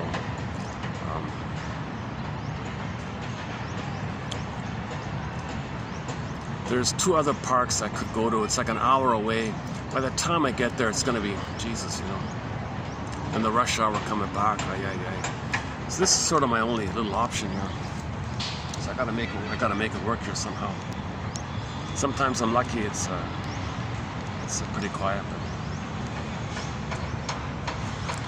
But. Okay, so the very important point of the film is, okay, it's within. Can you handle that truth? You can't handle that truth. Can you handle that truth? If you can't handle that truth, and you can handle that truth, you'll attribute that monster image that's a picture of your anger and describe that monster image onto someone else and say someone else is dangerous. So you did 2 flips there. You did 2 distortions. First of all, the image is code for your anger, which was within. You take the picture of your anger and describe it as a threatening entity. You take that threatening entity image and you poof it onto someone else. Oh, the others are dangerous. In other words, when you say others are dangerous, that's code for you're angry at your mother. To put it in overly simplistic, cartoonish terms, if somebody has prejudice, that's code for you're still angry at your mother. Monsters of the id, the anger at the id. Now what's your anger? Where's the anger? Who are you angry at? Why would a child be angry? Where's anger born? Anger is born when the mother abuses hurts the child, doesn't meet the baby's needs. So the flow to the mother is the baby's life force. Mother, I need your love. Okay. Feelings and needs are linked. If the baby's needs are met for safety and security, he feels good and pleasant. If his needs for the security with the mother is not met, he feels abandonment depression, abandonment anxiety, massive anxiety, persecutory rage, persecutory anxiety, annihilation anxiety. Take your pick.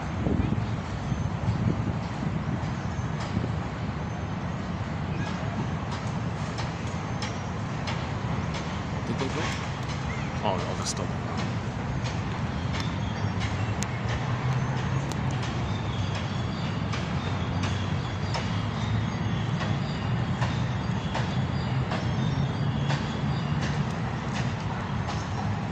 Where was it just now?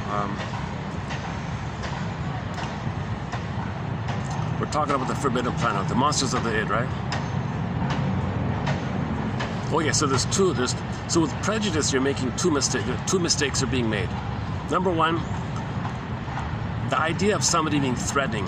Okay, you're describing the image that your emotion of anger with your unconscious mentation, which thinks in images. Your unconscious primary mentation, it's pre-verbal. It's before words come on the scene. It's before the child can speak and make words. It's imaginal, pictorial, pre-verbal pictures. So the anger is expressed in pictures. So the picture is some scary, wild, angry thing, or a rage, threatening kind of thing. This image can take tens of thousands of forms, whatever. So now the Forbidden Planet shows you this, teaches you this. So there's the monster of this Tasmanian devil-looking, angry kind of wild, angry animal like that. So first step. So then you say there's a threatening entity. No, the threatening entity is a picture of your anger, and the anger is within. So you can say the enemy's within. You can say it like that, right? Now, if you can't handle the truth. If you can't handle the truth, if you still believe your mother's big lie that you should save her and be loyal to her and you should mirror her, and you want to cover up her crime and you want to protect, you got a mother complex.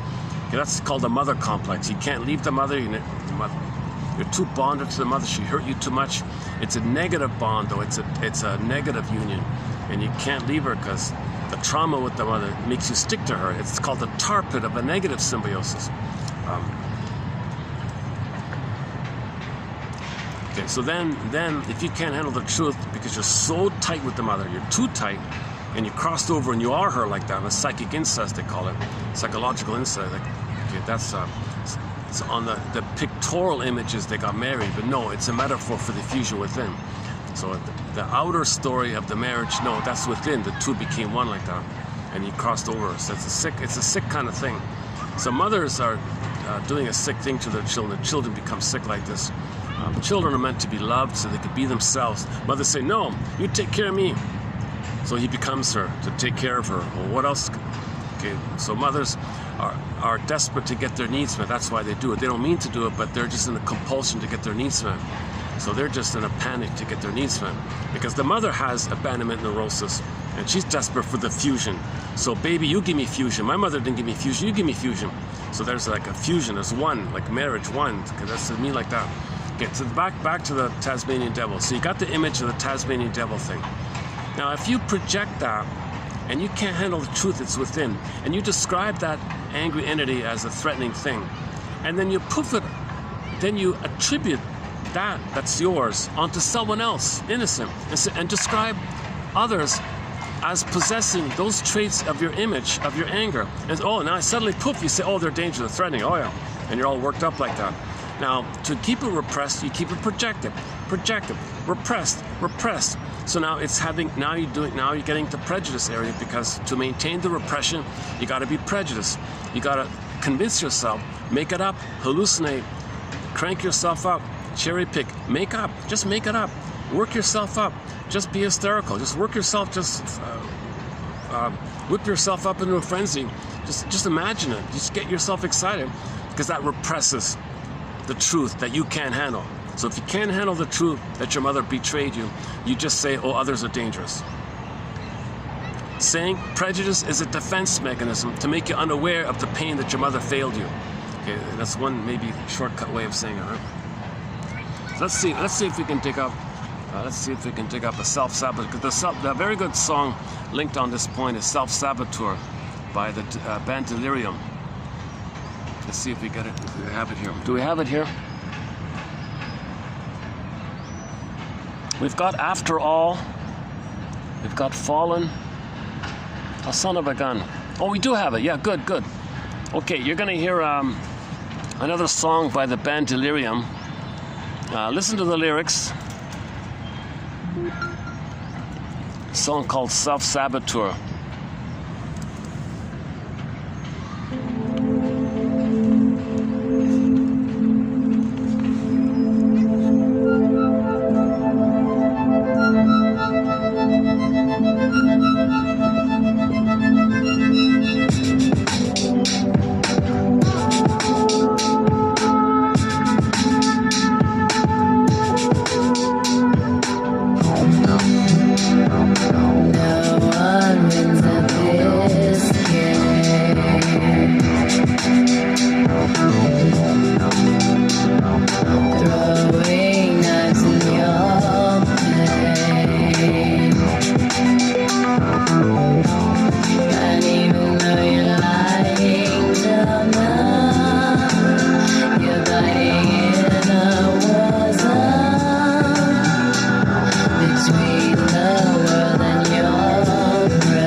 just do the extension then for the Forbidden Planet, just quickly, there's a follow-up tribute.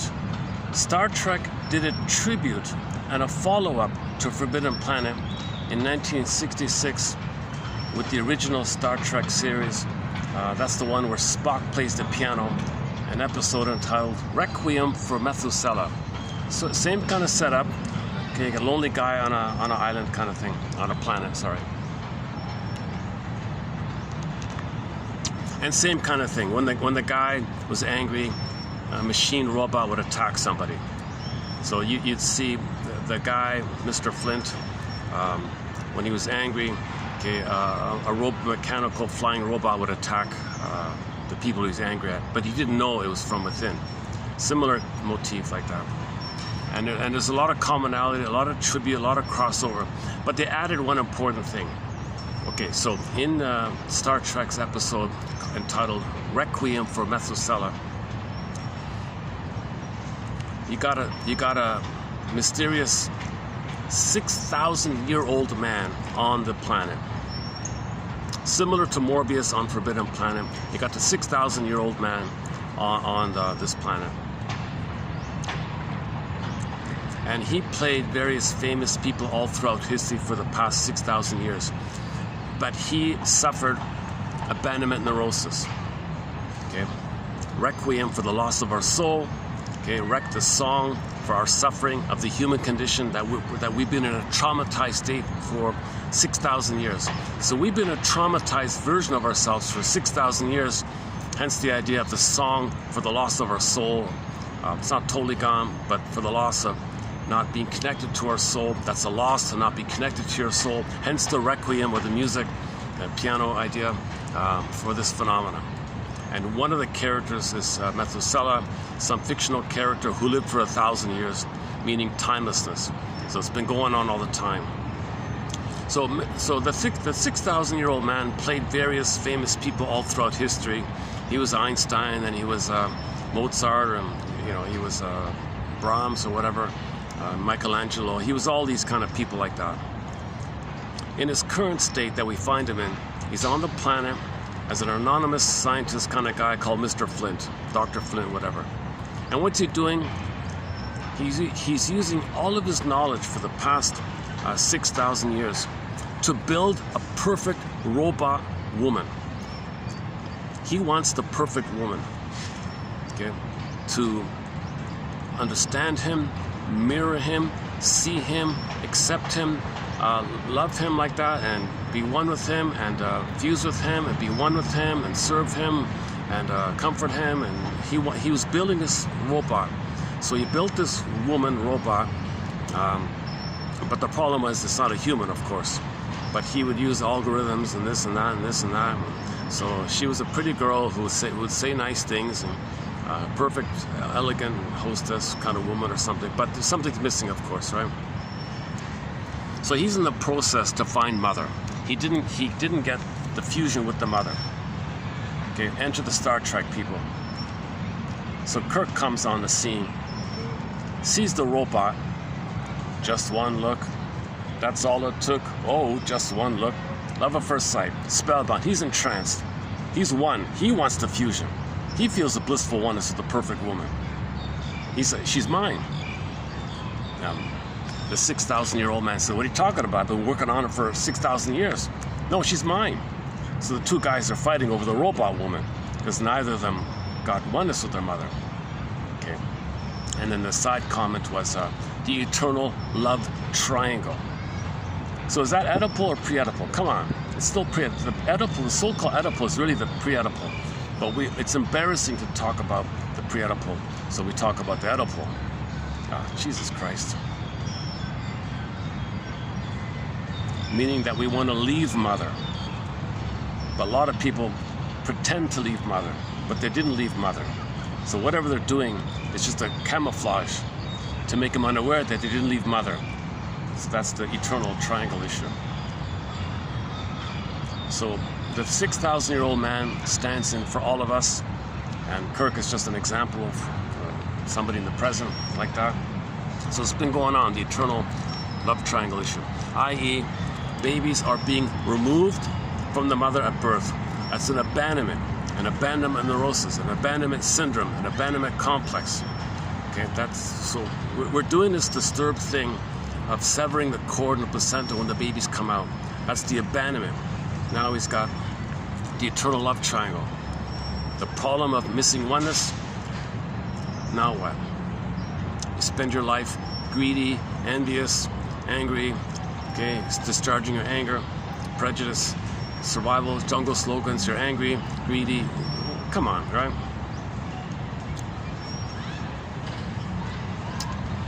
Okay, now enter Howling Man. Howling Man is an image of our rebounding aggression that goes out sideways. And the Howling Man can be symbolized in any number of ways. In that particular version, he was the guy with the horns. Diablos, Dark Angel, Lucifer, Devil, Satan. Okay, what is it again? Ahriman, Asmodeus, Belial, Diablos, Devil, Satan, Dark Angel. Is that it? Okay, that's a picture of your own rebounding anger that goes out sideways. He's a spokesperson and a picture of all that intense burned. You got a huge buildup and accumulation of real rage at the mother now. So you create a picture of your rage at the mother. You got the guy with the horns, and he's very destructive, of course, because at this point, when you blow off steam, you don't usually care anymore. So the devil guy doesn't care, of course. He just got to blow off steam. Person's got to blow off steam. So help enter the river idea. So the child's life force is reaching for the mother. Mother, where are you? Oh, you abandoned me. Okay, mother, I'm gonna cry and scream and be angry at you to communicate that you didn't meet my needs. Baby's crying and screaming. Mother, you gaslit me already. You don't do it again. No, stop being. Don't be angry, baby. I did nothing wrong. There's something wrong with you. No. I'm angry because you didn't meet my needs. I don't hear it. No, I'm angry. No, you're not. Yes, I am. No, you're not. Oh my God. So all the gaslighting and double binding and mother's inability to be attuned, because when the cords are moved, she lost the attunement, she lost the entrainment, she lost the ability to understand the signals. That's why that highlights the importance of leaving the cord, leaving the placenta. Let the child natural breastfeed, let the child skin to skin, loving gaze, so the mother can pick up the signals and meet the baby's needs. If that's all severed, abandoned, then she doesn't understand anymore. The cable is broken. There's no communication like that, called entrainment and attunement. So now the baby's angry at the mother. Okay, so now his life force, which was reaching out, okay, it's rejected, that's frozen. Now primitive brain, anger's on the scene. Anger at the mother. Now the baby's screaming, angry at the mother. But again, hits a wall. So just as a river, the water moving, motion, river, water, flowing water, okay, hits like the bank or something, a dam or something, it's going to turn inward. It's going to rebound inward. Now you got the child's anger rebounding inward on himself. His anger at the mother can't get through, so now he's angry at himself like that. People typically say that leads to depression or something. Okay, whatever, a side point. But anyways, his anger is going in like this. It's going in like this. Now the body can bear so much. His own anger turning in on himself, just like the water can't reach the mother, hits the bank, the water's going to go in, so the rebounding inward aggression. Bergler calls it the daimonian now. He gives it a name for this energy. He says the energy of this, he calls it daimonian energy. Just call it rebounding anger. Inward, rebounding, inward, rebounding, inward, rebounding anger. So the body's going to bear the burden. The body's going to keep the score. The body's going to hold it. The body's going to absorb it somehow. But there's a limit to this. Sarno says a lot of hypertension, backache, shoulder ache, that's your rage at your mother.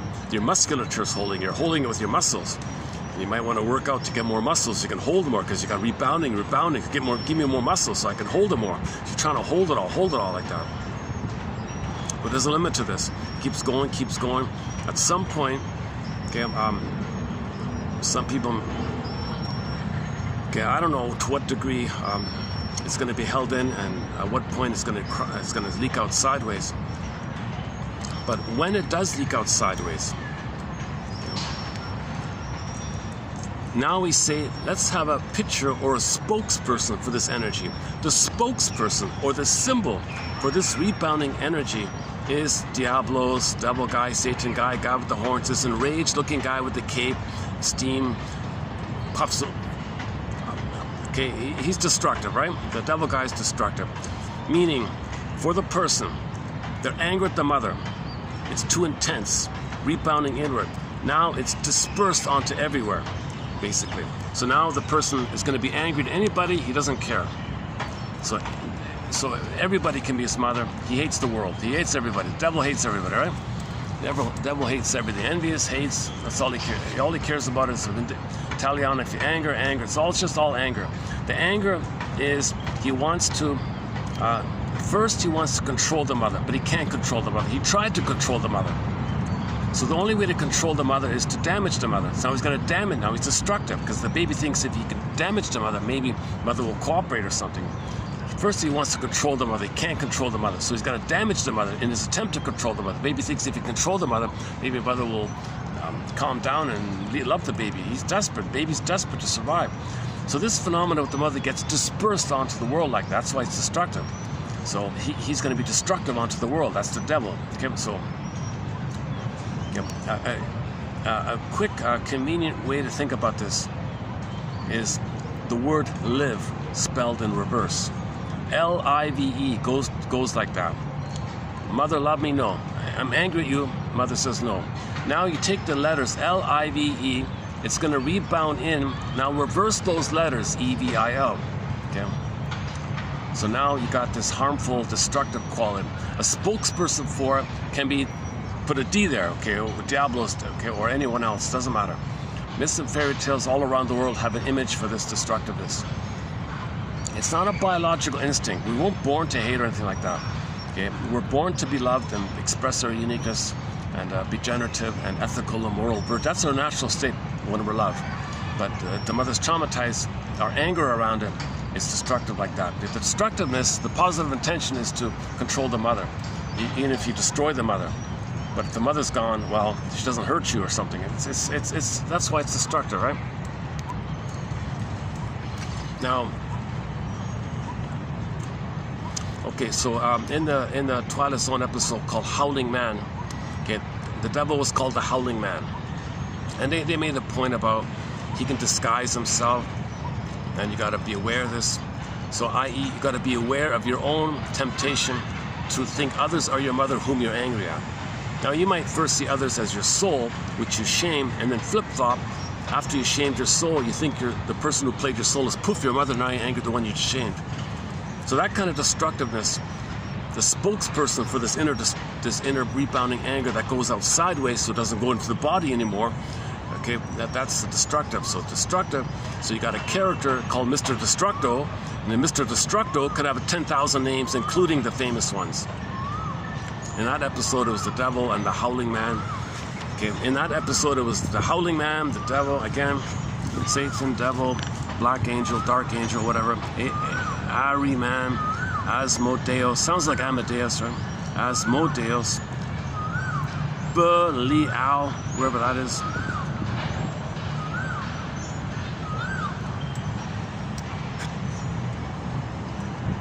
Okay, so think about the image of the water. Water goes this way, blocked, turns in. Okay, it'll hold it for a while, blocked again. Then it goes out sideways. That sideways thing is destructive. Okay. Now, as a meta-psychological prop, as a teaching aid, Freud began with the idea eros thanatos. The eros part kind of fits because the baby does want to love with the mother, but the baby's life force does want to emotionally bond and connect and attach and be invested in and trust. Okay, that's the love part. I trust you, mother. Mother betrays the trust, abandon, betrayal. Now the anger goes to the body, then it goes sideways. When it goes sideways, it's destructive, but it's not an instinct. So Bergler clarifies, when Freud said that, it was just a prop. It was like a prop. It was just an approximation to describe this phenomenon. So it's not, don't take it literally. The disturbed English translations, they confuse you by taking things literally to mess with people. So we don't have any, we don't include the disturbed English translation of Freud. There's one exception. Masterson quoted one. He said it's okay, fine, I'll include that one. But except for that, the only time we'll include Freud references or quotes is when German speakers like Bergler and Karen Horney, or French speakers like these guys, Pontalis. Actually, I would say these guys here, Pontalis and Laponche, are sort of your best resource for whatever Freud said. So they took the German, these French guys, and they put it into both French and English. They did it. So you bypass the perverted translation. You know? So you gotta go to language of psychoanalysis. That's the best resource for anything to do with Freudian ideas. Luckily, we've moved beyond that. So now we've got various synthesizers that have come on the scene, like Masterson and Janoff and Althea Horner and so on. Alan Golem and Teachworth, recent authors discussed. So luckily we benefit from the hard labor of tens of thousands of shrinks wading through it.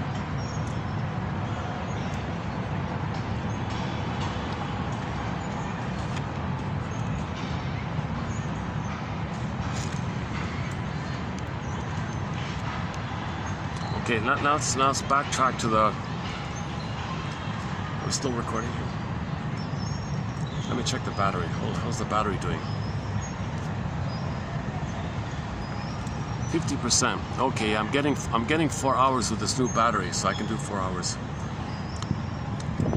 So I had a fantasy that I was going to apologize to my fans who like the longer videos, that I won't be available for the time being. My apology. I used to do 6-7 hour videos. About a year ago, I could go for 6 or 7 hours. There's so much excellent material here. That's part of it. Okay, quickly, the other Twilight Zone episode, to see the Take My False Life Please, about the comedian guy. So he made the Faustian deal. He becomes the shamer. He becomes the envier. He becomes the sadistic one, the Schadenfreude one, right? So to have a mother, he's got to shame his soul. But when he shames his soul, he projects it onto others and shames them to repress that is within. Enter the Twilight Zone. If he's going to heal, they're going to remove that scapegoating phenomenon. So in his, what they did for him was they took away that option to blame others and think others are him that he's going to shame, and flip-flop they're his mother who he's going to hate. They took that away from him. They wanted him to face his inner shame, to bring up his inner shame, to face his inner shame, okay, to face himself. Okay, Masterson has a line. It's so painful for you to focus on yourself. So what you do to soothe yourself is say others are bad. You soothe yourself. So they want to take that away. So Zoop entered the Twilight Zone. They poofed him into a hell scene. Now his vocation is to be a comedian, right? So he's on stage, and they tell him, all right, well, you got to entertain the denizens of hell here. So he's confused at first, so he does his normal routine, no laughs, nothing. Nobody laughs at his jokes. So they were going to take away that defense of his, to not be aware that it's inner shame if he couldn't shame others. So when he shamed others, nobody would laugh. He's freaking out here. What do you people want? What kind of jokes do you want? Tell me. No answer. Finally, an anonymous heckler in the audience says to him, tell us about how you scammed that guy. Oh, you don't want to hear about that. Yeah, come on. The heckler bugged him, so he had nothing else to do. So he didn't know what else to do, so he finally confessed. Yeah, fine. I scammed the guy. I let him believe I was going to help him. I stole his material. He's poor, and I made money from him. So what? They all laughed. Oh. So they're laughing at him now. He's bringing up his shame. So the heckler said, yeah, go on. Tell us about that woman you hit. Oh, come on, man. No, come on. The heckler hounded him. the audience only wanted to hear what he was going to say about himself. That's the only thing the audience would respond to.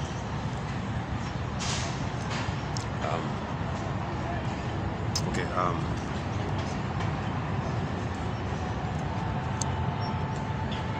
Okay, a little distracted here.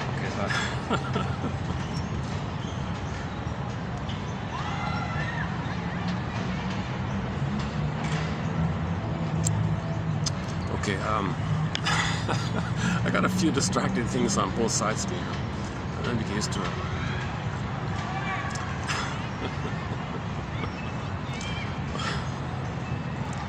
Should we play another song?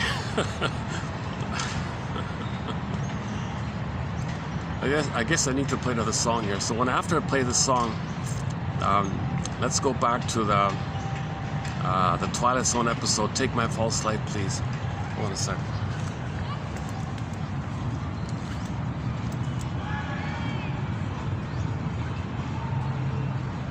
We're trying to do some. Well, since we've played Delirium, here's another song by Delirium. So yeah, well, let's make this a day of delirium. Okay, here's another song by our band here, Delirium. A song called Truly. Oops, hang on. Not that one. Hang on. Okay, let's play a song by the band Delirium entitled Truly.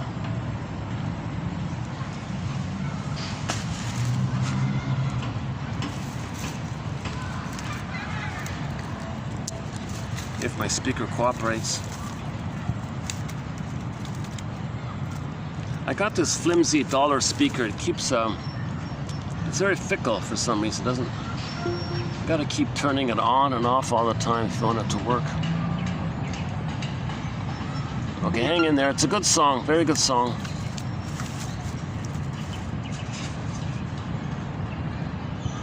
Oh, that's not it.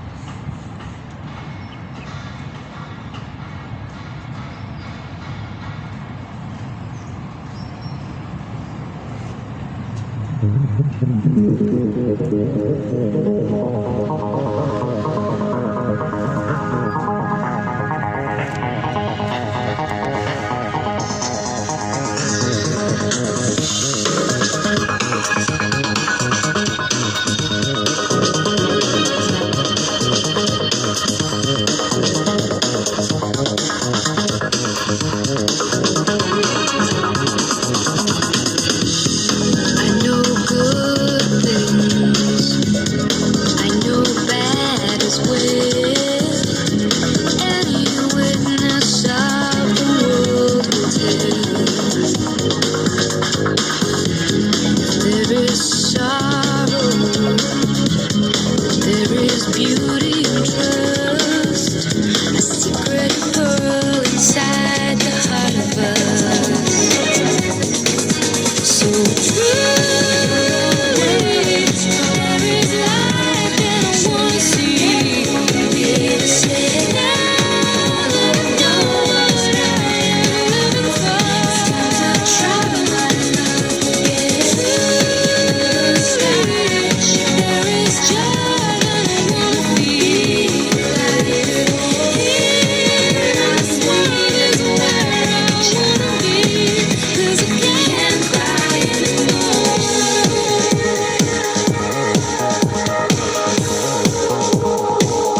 Let's go back to the Take My False Life Please Twilight Zone episode.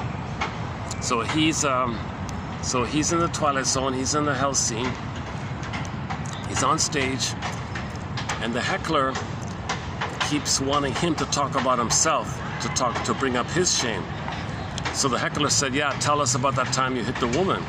So he was a violent kind of guy, aggressive, crude, selfish, didn't care about others kind of person.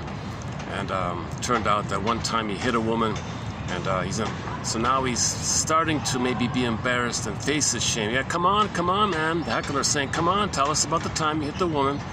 All right, fine. She needed 3 operations, okay? Whoa, and the denizens of hell were laughing. Whoa, yeah, okay, now go on. Now tell us about your mother. Oh, come on, man. I thought we were supposed to have fun here. No, we are having fun. Tell us about you. Tell us about your mother. Oh, no, come on, not that one, man. Jesus. But come on, the heckler kept bugging him, and the whole audience is staring at him. Spotlights on him. Can't tell us about your mother. Oh, Jesus Christ. All right, fine. She came to my door. It was winter time. I kind of ignored her. I didn't let her in. She sat on the porch or something and died of hypothermia. And they all laughed like this. Oh, wow, this is awful, eh? And this goes on like this. So when the set is over, his manager says, okay, you did a very good job. Okay, you're gonna do 3 sets like this every night, 7 days a week for the next 20 years. Whoa, because he's in hell, he's gotta face his shame. And each time he comes on, the heckler will confront him about him. The heckler, he's gotta address the heckler. 3 nights a week, 3 sets, 7 days a week for 20 years. They said 20 eons, right? 20 years, timeless. That he's going to, he's going to face the heckler, and everyone's going to laugh at him. So he's going, oh my God, do I got to do this forever? Well, start with 2 eons, start with 20 years, and we'll see how it goes from there. So he's now bringing up. So they removed his defense mechanism. When you take away somebody's defense mechanism, they're going to face their inner shame. They got to look at themselves. They got to face themselves now. They avoided themselves. They got to face themselves. If you want to heal, you got to face yourself. You got to call a spade, know the truth. You got to know your real feelings and what you feel under those feelings and what you feel under those feelings and what needs were not met. You got to go that kind of, but to accept those kind of feelings, you need knowledge, you need theories, you need quotes, you need hypotheses. You need a little structure, so you got to formulate sentences, you got to articulate a little bit, and then you can feel like that. It's a theory. So he was facing a shame like that. Now the heckler, by the way, okay, was him. The heckler guy was him. You see, the heckler was a stand-in for his inner truth, his deep inner knowing, but he denied his deep inner knowing. You could simply say it was his conscience, maybe. So whatever deep conscience he had, that was personified as the heckler being him. And you can see the outline, it's him, it's a copy of him. But, we don't see it at first, just some mysterious heckler, but it's him if you look carefully. So that's like so he's facing his inner conscience, his inner ethics. He denied it. So he had to So it looked promising. He started to feel badly. So he was starting to feel badly about his life. He was starting to admit his cruel behavior and how he thought that by being cruel to others, he can save the mother and be loyal to the mother. He's facing this nonsense. Now he's got to face the truth that the mother hurt him. That what he's doing to others, that's a reflection that his mother did that to him. As above, so below. So he's going to face this as above, so below. So his lifestyle is a reflection of his memories with the mother, basically.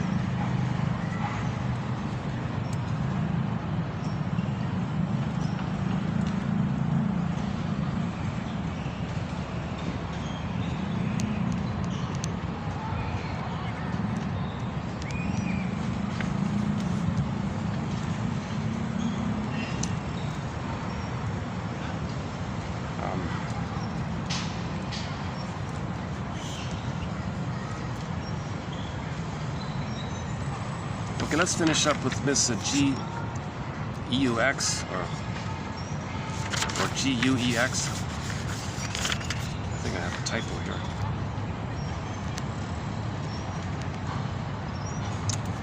Okay, so let's go back to the abandonment neurosis. In pre-Oedipal pathology, such as abandonment neurosis, we find ourselves confronted with an extremely active and fully conscious trauma, that has been neither accepted and digested. So the trauma of mother betraying us hasn't been accepted. We can't know the truth. You can't know the truth. You can't handle the truth. Okay, now enter the Twilight Zone episode called Need to Know. In the village, they got a secret, they all went nuts. Code for if the baby knew the truth, he'd go nuts. So to not go nuts, we don't accept it, we don't digest, we don't assimilate, we don't admit.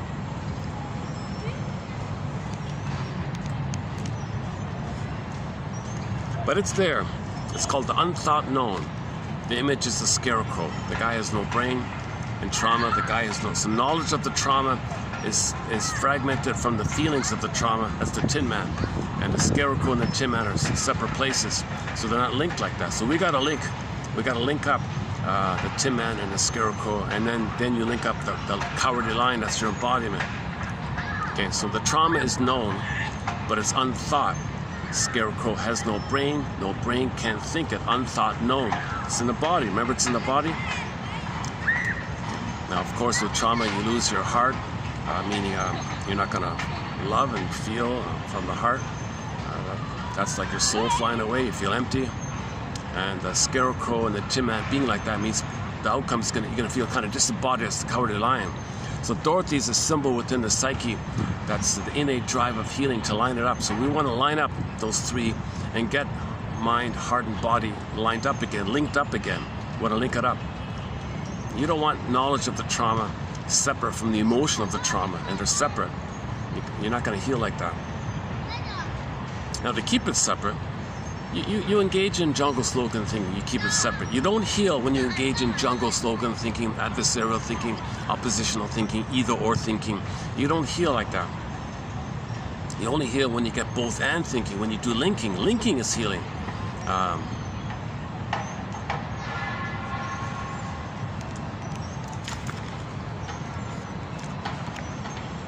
One famous link from psychoanalysis is let's borrow this triangle here. So let's say at one point you identify the pattern in your life. Another point, when did it begin? And then catch yourself in a now, here and now example. And can you make those links? You have a recurring pattern, when it began. You have a recurring pattern, when it began. That's why you're doing what you're doing in the present. There's your gold. And then your feelings come in.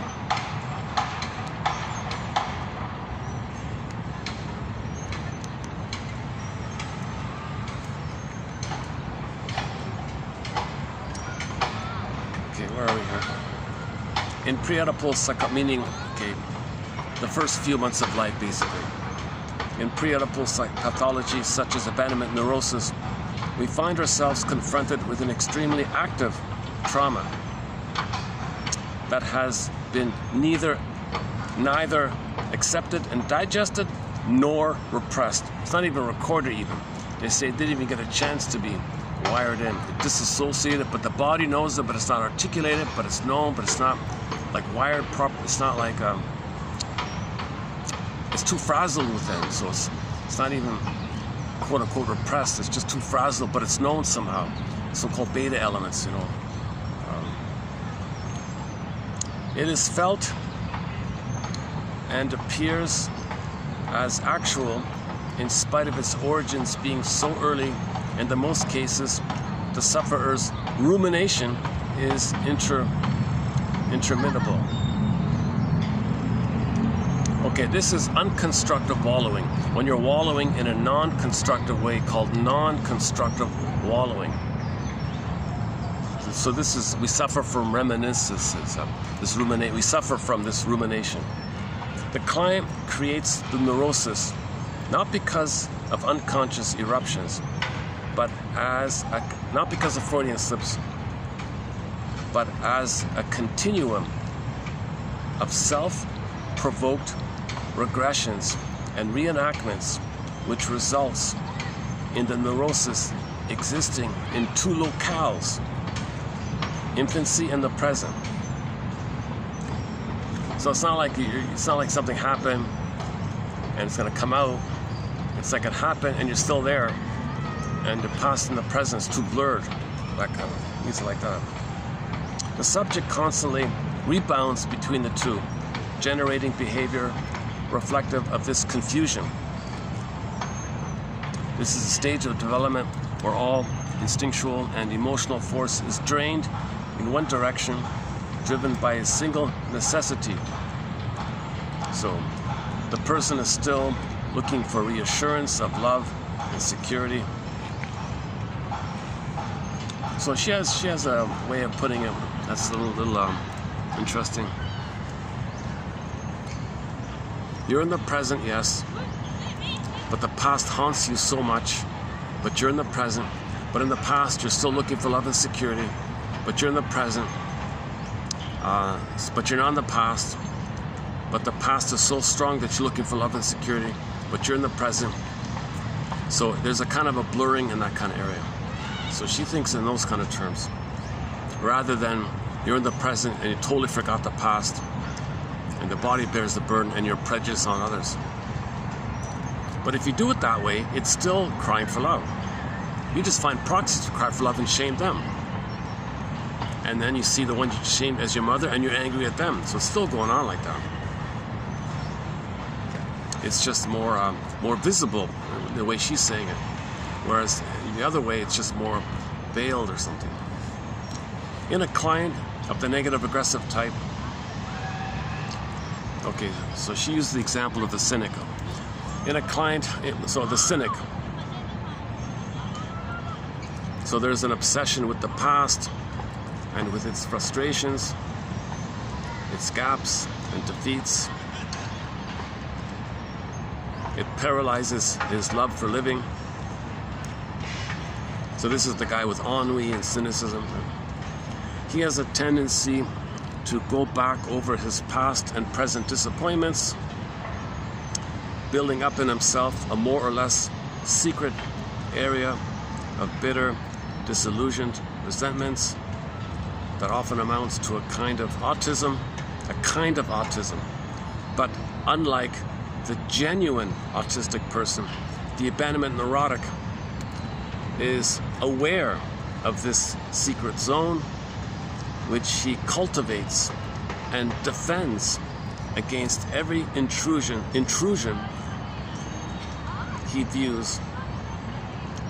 Okay, next, he views everything in terms of himself. So he's in a solipsistic bubble. Okay, again.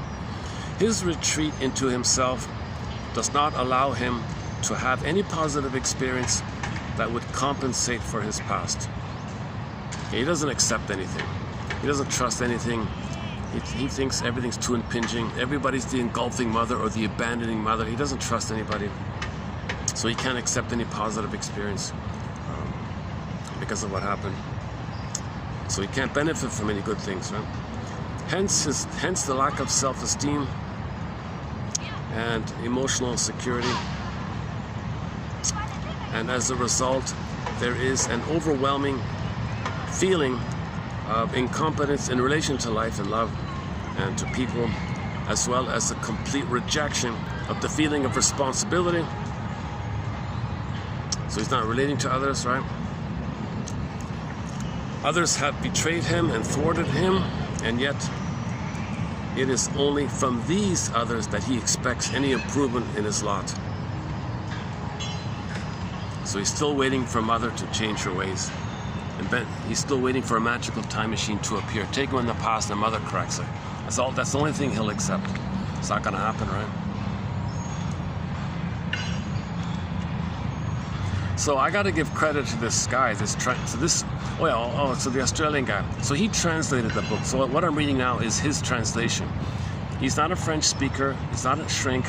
He's just an ordinary guy trying to heal. And he translated her book. So I give this guy a real credit like that. And now we have the book. It's the translation is limited. You got to keep that in mind.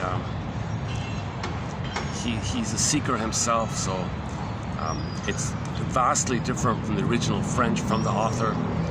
You know, she was like the head of a shrink school and all this, and she organized child therapies programs and systems, and so she was like Melanie Klein or somebody, right? So you can't expect some ordinary guy to properly translate in a second language a shrink's book, you know. But he did an okay job to give you some idea. So some of it got through with his translation. So I'm going to be posting the best of his translations. Okay, another one here.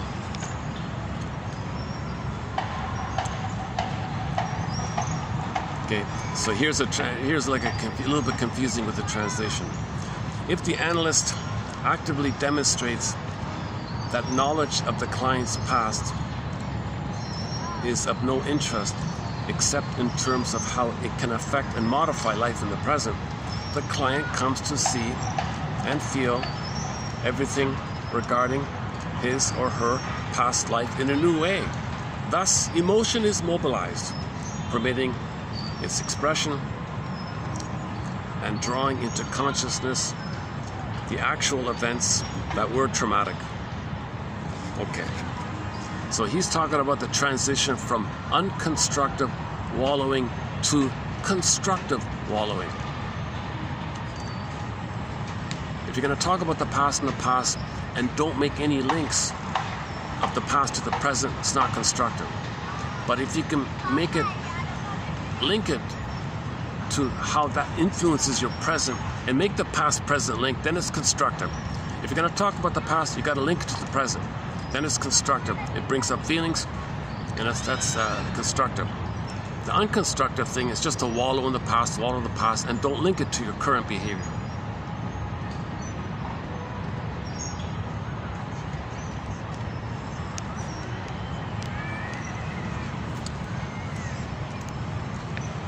Okay, that's so we'll do more. That's not at that point. That's a good point of hers.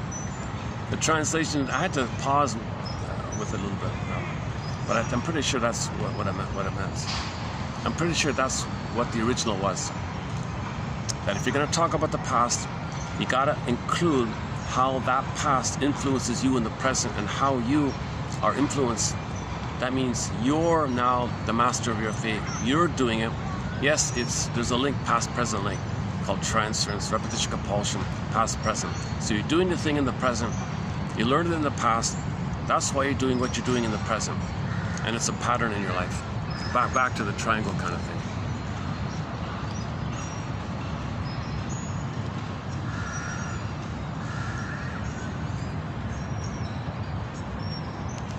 Now let me check the battery here. Hold on a second.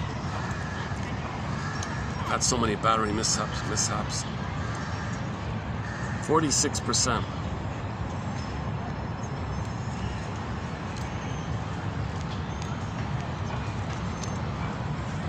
Okay,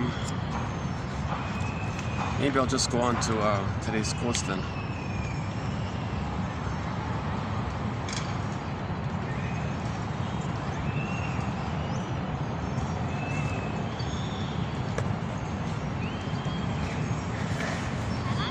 We've got some good quotes coming up by a guy named Caruso. No, not the singer Caruso, another Caruso. He's got some good quotes. Neurosis is like it's like an individual's religion.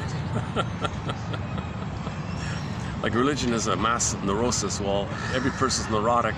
There's your religion. Like, okay, I'll clarify that when we get there.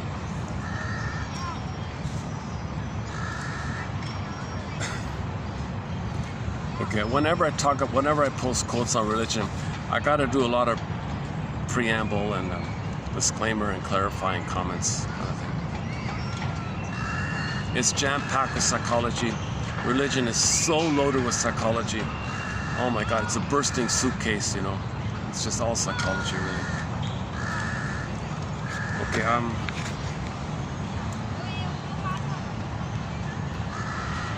before we do, so this video proper, it's gonna be part 2 of our thread on Snow White. So yesterday's video we posted part 1, and today will be part 2. The next video will be part 3, of course. So, but before I do part 2, I want to highlight a quote back in 2965. I want to redo this one.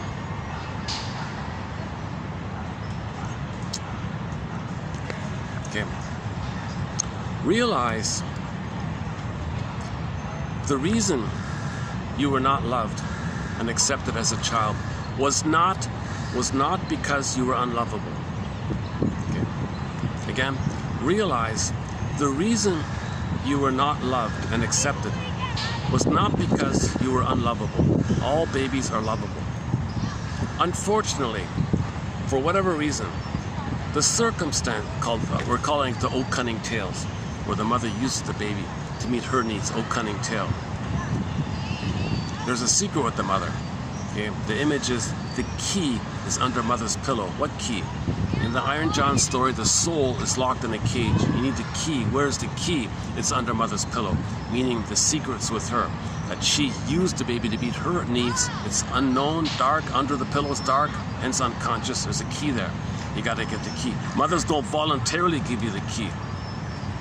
Okay, now on this point, we gotta go to the closing narration of another Twilight Zone episode entitled "One Life Furnished in Emotional Poverty." One life furnished in emotional poverty. Okay, the episode isn't the greatest, but the closing narration, it offers one of the best closing narrations in the Twilight Zone series I've seen so far. So in the closing narration, I don't have it here handy, but it's a time travel, another time travel issue where a miserable cynic in life, okay, goes to his childhood, sees his younger self, sees his parents, and figures out what's going on. Okay, and he saw himself as a child deciding things. So he realized he's the master of his fate. Because he decided those things, he's the master of his fate. If he decided these things, we might as well say he's the master of his fate, kind of thing. So in the closing narration, they say, isn't it bittersweet that we make such an effort trying to justify our parents to ourselves? Isn't it bittersweet that we're still trying to win mother's love or something? Isn't it bittersweet that we're trying to that we're so loyal to our mother like this? So call them up. Call them up. Get the truth. Would they tell you? No. Narcissistic injury. They'll blame you. They'll criticize you. The father barks in. Don't talk to your mother like that. She took care of you. But don't blame me. I sacrificed myself. Guilt trip, guilt trip, guilt trip. It's not going to work. You won't get the answer. Okay, let's say your parents are not there. Another case scenario. Let's say there is a time machine, which is what the episode's about, and you go back in a time machine and you see the thing. Well, can you now realize that you're the master of your fate? You decided these things, and if you can accept this great secret, you're moving towards liberating yourself from mental slavery. You're going to let go of this dead cargo, this useless burden. That it's your job to save the mother.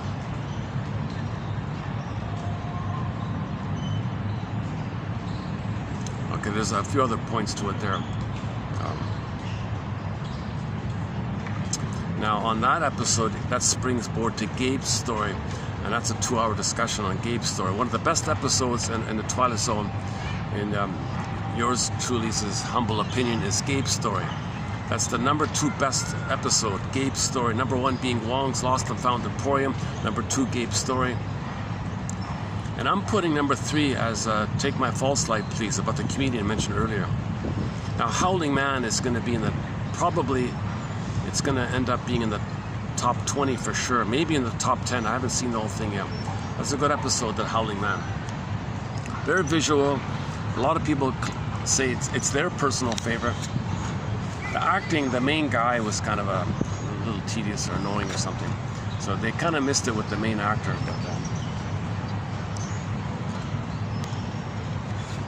Okay, again, realize, okay, now we got to tie in another point. Another Twilight Zone episode called Shadow Play, up with the nightmare. He thought he was guilty. Okay. But he faced it. Father, what did I do wrong? Because the father was jealous, the mother, his wife, spent too much time with him. Did I do something wrong? I don't know that I do something wrong. The sister didn't want him because it took away the parental attention away. So she didn't want him. Sister, did I do something wrong? I feel guilty. I feel like I did something wrong. No babies do anything wrong. No babies coming out did anything wrong. They believe that after they're traumatized, but they weren't born with having done something wrong. There is no original, you know what, nonsense. Babies weren't born guilty and dead and all this stuff. Realize the reason you were not loved and accepted as a child was not because you were unlovable. All babies are lovable. Unfortunately, for whatever reason, O Cunning Tale, the circumstances, okay, O Cunning Tale, the baby had a great hope, Emily Dickinson, a great hope fell. You heard no noise, the wreckage was within, crashed, soul turns to stone. O Cunning Tale, that let no witness in. You can't even know it now. You don't even know it. Mother hurt you, don't even know it. At midlife, now you know it. The child couldn't know it. So midlife, we now know what we couldn't know back then. So we can feel we couldn't have felt back then and get our soul back, get our feelings back. Realize the reason you were not loved and accepted as a child was not because you were unlovable. All babies are lovable. Okay, number 1, nature's greatest miracle, Augmandino. When a baby appears, never in all of history was there ever any baby just like this baby. And never in the future will there ever be a baby just like this baby. Nature's greatest miracle. The Great Spirit likes every baby to be a little unique. Now this uniqueness and this presence, the odds of this are 1 in 400 trillion. A statistician said that if you're here out of the odds of 1 out of 400 trillion. So we're all chosen. The Great Spirit chose us. We're all chosen. If the odds of you being here are 1 in 400 trillion, come on, we're all kind of, you can think in those terms. If you think you're chosen, others are not. Okay, that's the perversion that you feel so shamed, you project onto others, and you feel no good, others no good, and you revert to the time of the uterus where you're a little infantile God and a king and think like that.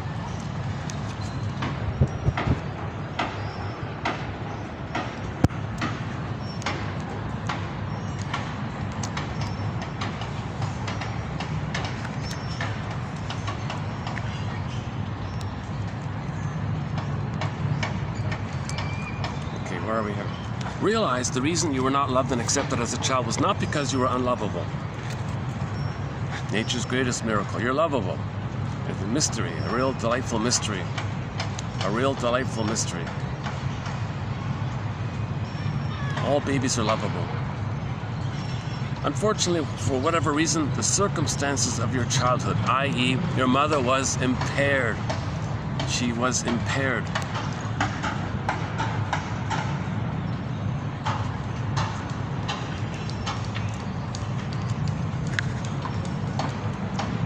If your mother's narcissistic, or she has a Iago personality pattern, or bully pattern, or lower functioning BPD pattern, or as-if personality pattern, or passive-aggressive narcissist, or clinging vine narcissist, or turtle narcissist, or voyeur narcissist, or exhibitionistic narcissist, or Donna Juana syndrome, or playgirl syndrome, whatever. Okay, she's impaired. For whatever reason, the circumstances in your childhood were not able to provide you with what you needed and to which you were entitled.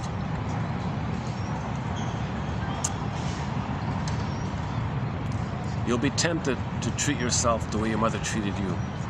Resist that temptation.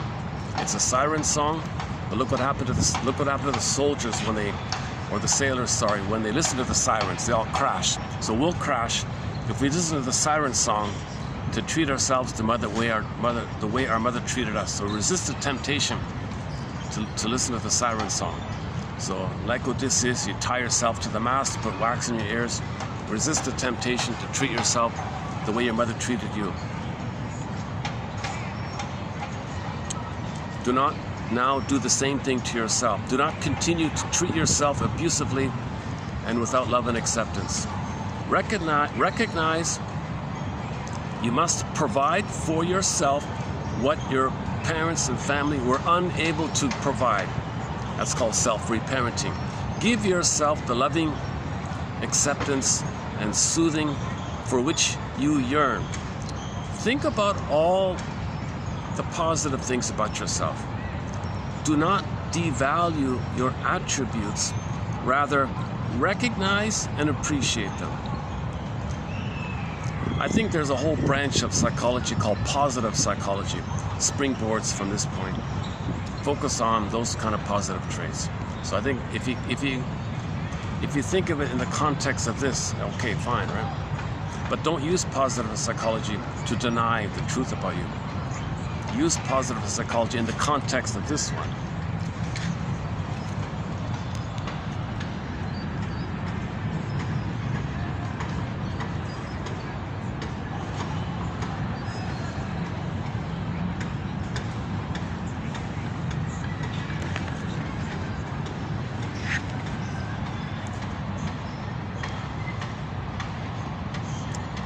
Okay, another key point recently discovered, also from 2965, is this one here. When we're self-defeating, okay, that represents the tie to your mother. He arranges to feel like a failure to perpetuate the fantasy that his mother's taking care of him.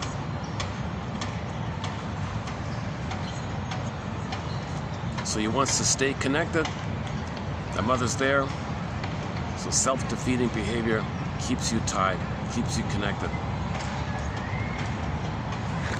Okay, I won't do the whole one there.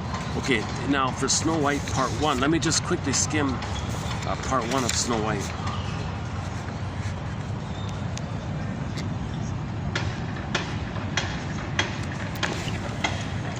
What is the effect on the Snow White, i.e. the budding beauty?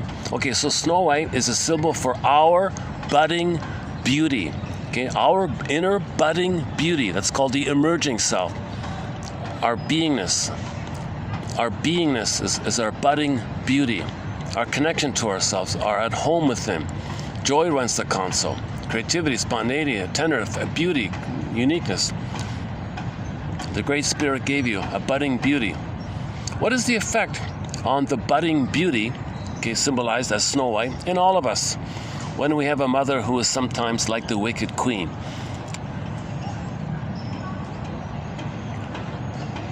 And if you're afraid of her, you keep a lid on yourself. Quote, right in my own home, I was taught that success is not safe.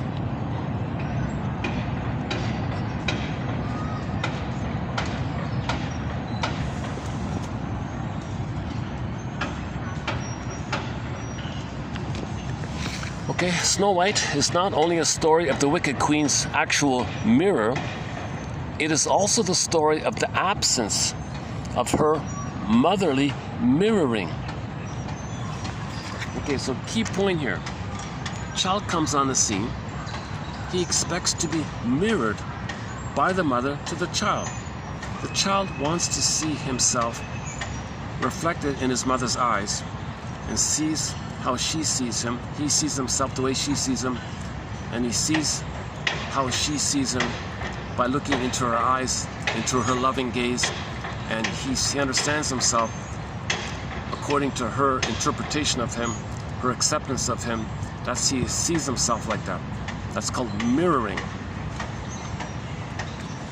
Not just that part, skin to skin attunement, natural feeding attunement, okay, rhythm of safety attunement, the blissful oneness attunement, and attunement, and loving gaze. Okay, so mirroring is included in all this.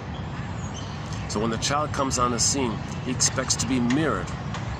But wait a minute, the mother doesn't mirror the child because she is trapped in her mirror with her mother. The mother's looking into her mirror, waiting to be seen by her mother. Okay. Now her mother's her, so she sees herself.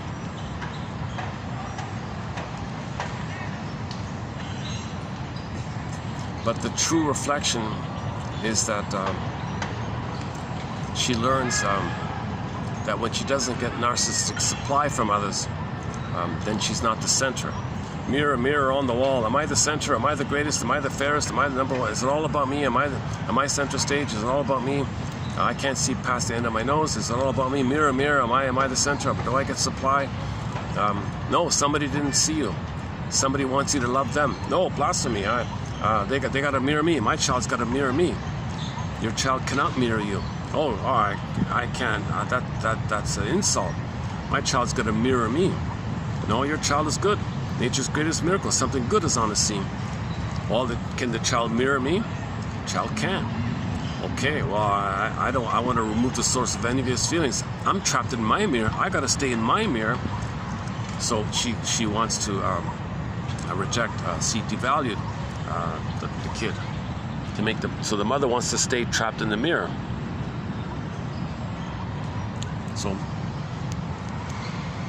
So the mother is trapped in her mirror. It means she's a narcissistic mother. It's all about her. She can't love because she doesn't have the sense of beingness to love. She's trapped in the mirror waiting to be loved by her mother so she can eventually have a beingness to then be able to love. In the meantime, she cannot love. But if she's expected to love, it's an insult to her. Why is it an insult to her? Because she is angry at the mother. If she loves her child, it's like no longer being angry at your mother. That's a violation to yourself because you are angry at the mother. How do you just brush away your own anger at your mother and love your child? You're repressing the anger. You can't do it. So she won't do it. It feels like a self-betrayal.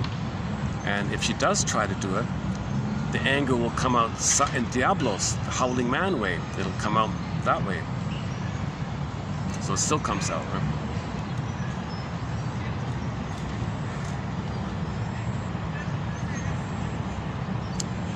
It's definitely a different things are a little different here today for some reason. Today's Thursday, right? Yeah, okay, but this is very strange. Usually there's hundreds of kids running around, but for some reason, maybe they got maybe there's detention, maybe there's or maybe there's extra classes. I don't know what's going on. Let's see, what's the time? Yeah, it's almost 4:51. Usually this place is fine, I'll take it. Maybe it's a holiday or something.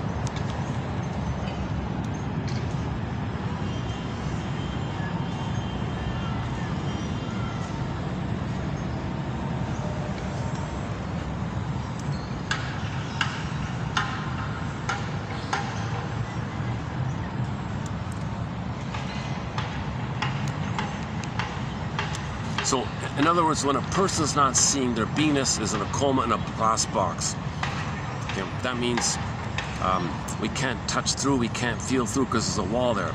Our beingness doesn't touch us, we don't feel our beingness. Now, at the same time, we can say we can see things, but we don't really feel things. because we're in the glass box. We're emotionally in the glass box because the pin is in the collar, or it's like the glass box, similar idea. So Snow White can like see through the glass, but you can't feel through. So this is expressed when you talk to people and you feel like there's no emotional connection, although you can talk, but there's never emotional contact with each other, because she's frozen in the glass box kind of thing. Okay, so first of all, the story is about the child not being mirrored by the mother because the mother's too busy with her mirror, her issue called narcissism, where she's the center. Mirror, mirror on the wall, who's the fairest of them all? That's code for narcissism. Snow White is not only a story of the Wicked Queen's actual mirror, it is also the story of the absence of her motherly mirroring. If the Wicked Queen were a good mother, she would be her daughter's mirror. That didn't happen, right? She would then reflect Snow White's beauty, offering Snow White, her daughter, a positive image, a positive mirror of herself. A child needs an attentive, accepting, sincerely complimentary, supportive parent in order to learn to perceive and experience and trust their own feelings. The Snow White didn't have such a parent. Snow White had what is commonly called a narcissistic mother, a self-centered and preoccupied mother. The mother hates the daughter. The mother envies her daughter when she sees her daughter as some potential. The mother may not be aware of her envy. So what does the child do? Well, the first way a child tries to cope, to handle the shock of her mother's anger, is to psychic splitting. Split up the image of her mother in her mind. Okay? Make up a good mother. Good mother loves me. Mother hurts me, that's the bad mother. Okay, so I've got two mothers. Bad mother, good mother. Good breast, bad breast. But the bad breast is not my mother. Okay, so you can see the distortion here, right? So there's one woman here, but the baby thinks, no, good mother, bad mother. Bad mother's not my mother. Psychic splitting. And actually today, hang on, today there's another one on splitting. Let's stick with the splitting one for a minute. Hold on.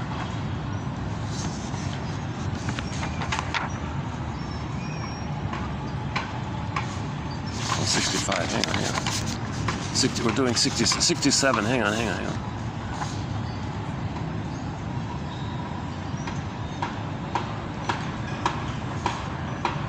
The only way the infant can escape such unbearable feelings is by splitting, psychic splitting. Splitting the mother into a good mother and a bad mother, as in Snow White and numerous other fairy tales. Denial of the mother's badness and of their own feelings, and clinging to the mother for dear life, thus giving up their individuation and returning to the symbiotic relationship. Okay. So the baby's trying their best to maintain the paradise. The baby needs an extended paradise, so hallucinated goddess to think delusionally he's still in heaven. He's in hell, but make up that he's heaven. Deny that he's in hell, hallucinate that he's in heaven. It's either or. Breastfeeding for the baby is heaven or hell. He cannot do confusion or ambivalence. He cannot do under heaven, over hell. Babies need a paradise, a blissful oneness. If it's there, great. If it's not, he's in hell. Shame, rejection, hell.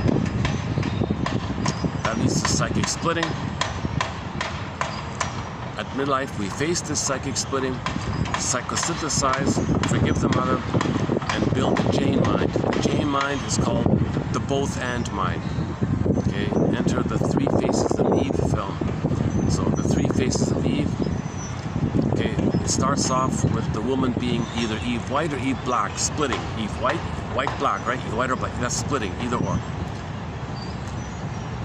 Okay, so she was either miserable, like an Eve white one, or dangerous, or like the black one.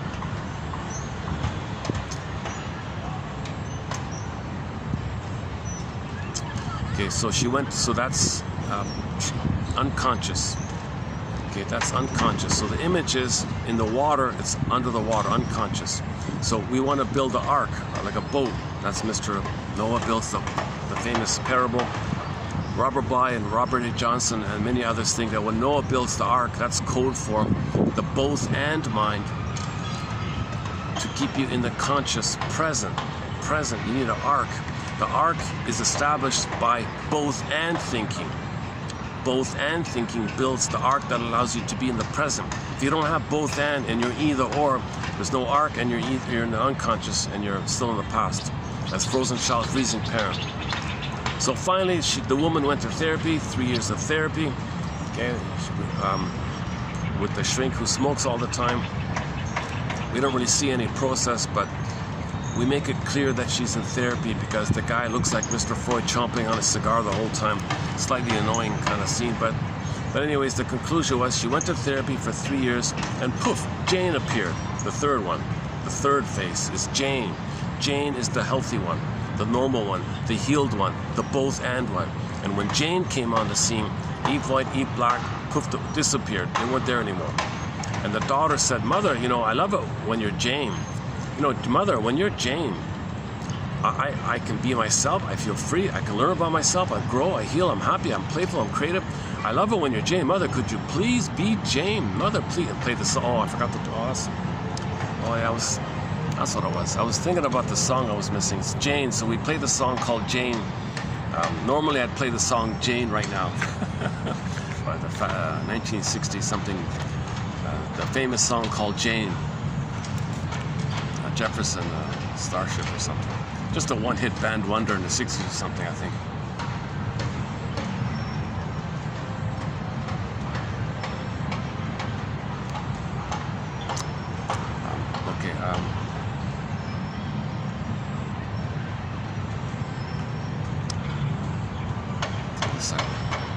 Speaking of songs, let me okay, let's keep going. Okay, let's keep going.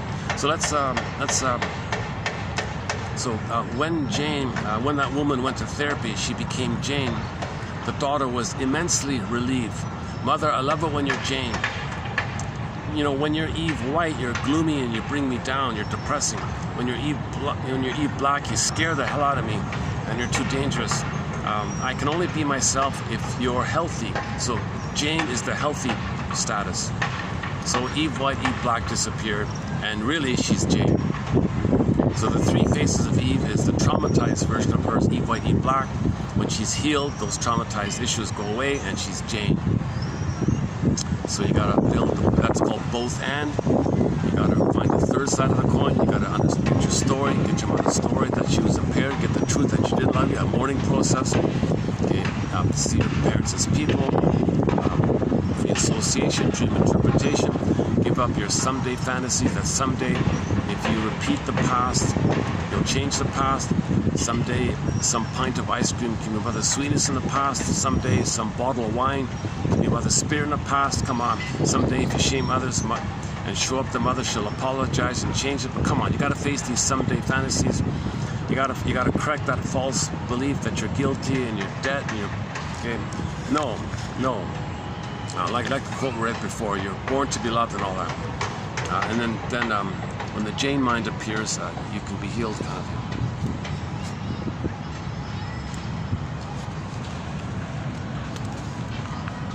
Okay, so we gotta resolve psychic splitting. You gotta find the third side of the coin. You gotta find the third side of the coin. So go to our Route 66 quotes, 25.99, the fifth one down about the third side of the coin.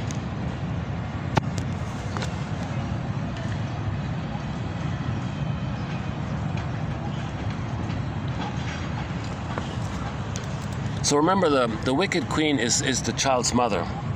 It's still the same woman. In the uterus, the child thought the mother was wonderful. At birth, the same woman is evil from the child's point of view. But it's the same woman, not separate people. So stepmother just means your mother's a narcissist. That's all it means. In the original Grimm's, it was like that.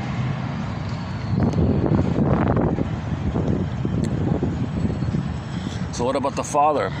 Well, he cannot do what the mother should have done, but maybe the father can be of some help. the father can say, face it, kid, your mother's got a problem here. Reality here. Sorry, kid, your mother's whacked. She's impaired. But I'm around, and I'm proud of you. I think you're wonderful. So the father can offer some kind of counter voice to the queen's negative voice. But he wasn't around, right? And by the way, would the mother allow any kind of closeness between the daughter and the father? Probably not, right?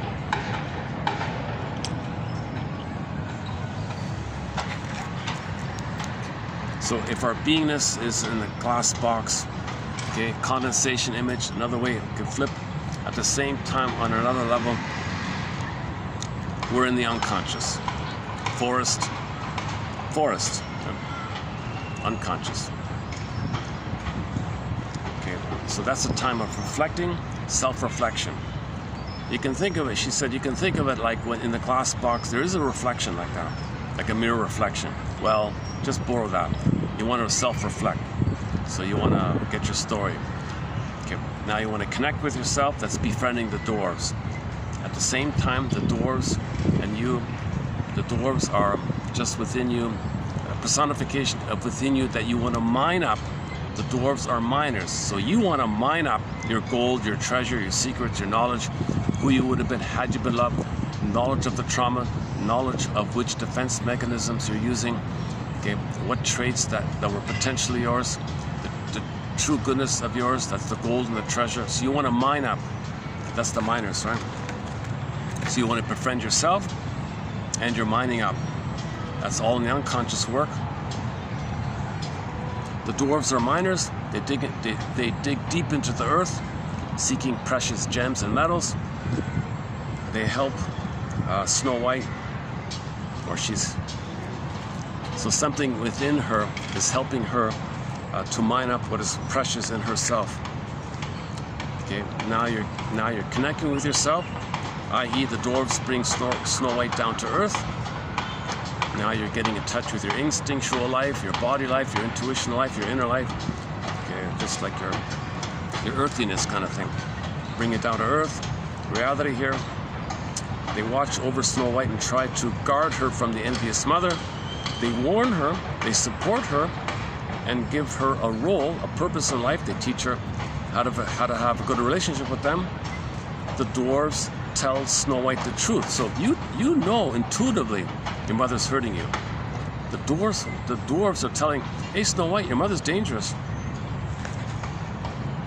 The dwarves tell Snow White the truth. Look, Snow White, your mother doesn't love you. She doesn't care about your needs or put your interests at first. Be careful here. Snow White is learning about the world and about much what she had never known before. That's the midlife audit, the midlife examination period. Okay, so when we're in midlife, that's the unconscious. You're facing the unconscious. So that's a time of midlife examination period, midlife audit. So being in the coffin is kind of like analogous to the midlife period. You withdraw, look within, mine up. You learn about yourself, mine up. So that's like the midlife audit, the midlife examination period, the famous hero's journey, the second journey, okay, the self-survey, or usually somewhere in midlife. Usually it's post 40, sometime post 40 for 20 years on average. If you're lucky enough to shrink, you can do it in 3 years apparently. like Eve, it was 3 years. And Masterson said it takes around 3 years or something. Why doesn't Snow White follow the dwarfs' warnings and accept the fact that her mother wants to hurt her? Well, at the beginning, we don't want to believe it.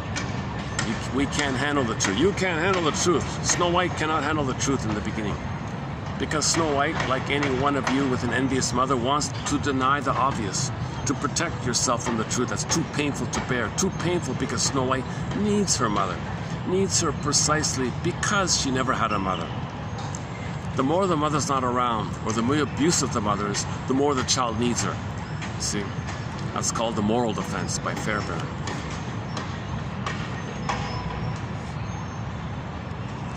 He says that the more the mother's love is unavailable, the more the baby clings and looks for it, like that. Therefore, Snow White keeps seeking the mothering she lacks, the mothering that disappeared when she was born. The good mothering that disappeared when she was born, i.e. the good mother died at birth, right?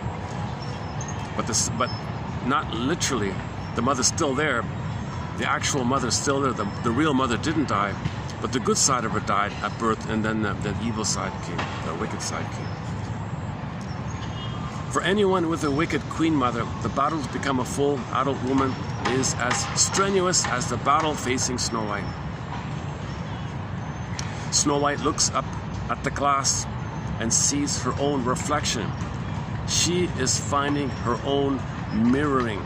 So now we want to mirror ourselves, appreciate that babies are human beings, so you're a human being.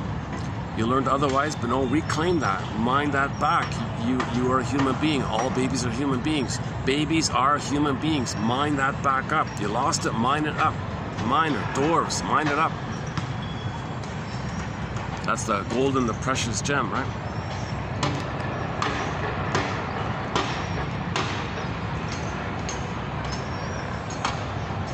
Okay, there's a few more points here. Okay, okay, you know what? Okay, for a discussion about the prince, the laces, the comb, and the apple, can I refer you to the last video? Not done at this very spot here, yeah. So that's a part of 60. That's a part of part 1. Now let's jump into part 2 here. 2967.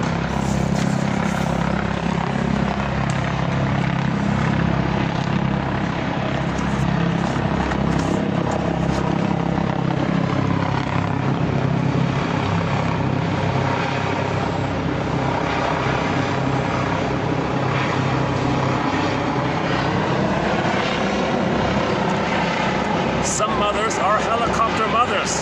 Some mothers hover, and they're helicopter mothers. They want to control their supply, right?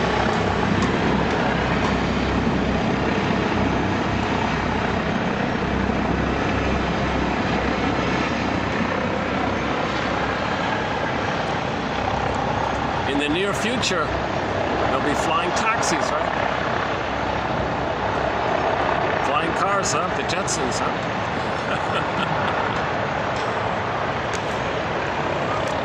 Oh, that helicopter is going to land on the roof of that building. The noise will stop in a minute.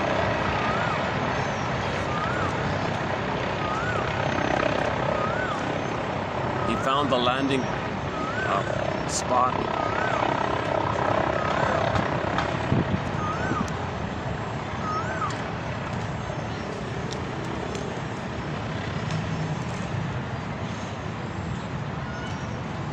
Maybe it's the owner of the building or something. I don't take cars and taxis. I'm above. I have no idea.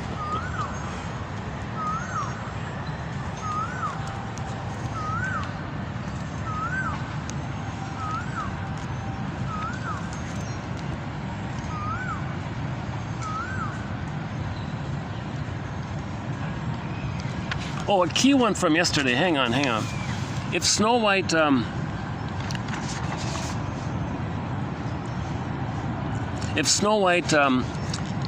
goes on a talk show and the interviewer wants Snow White to give some advice to everybody, Snow White's answer is, don't be afraid of your mother's envy. There is hope. Don't be afraid of your mother's narcissism. There is hope. Snow White teaches us to persevere in the face of parental envy. Persevere. So stick with it, kind of thing.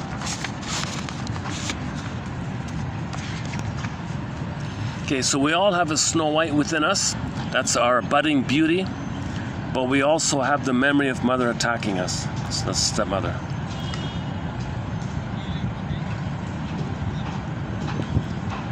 So after the midlife audit, she wakes up. That means she can now, that's okay. The metaphor of the prince kiss is that when your feelings are healed, you can now start to do properly. That's the kiss and you wake up, all right. In the story of Snow White, the mirror to which the queen resorts for confirmation of her beauty is an evocative allegory of the role of the magical self-object in affirming self-esteem.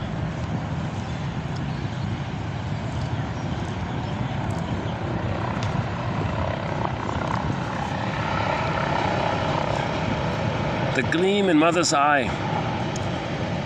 There is a way that the mirror captures our developmental longings to be recognized, loved, desired, appreciated, felt to be beautiful or handsome by a loved or admired other.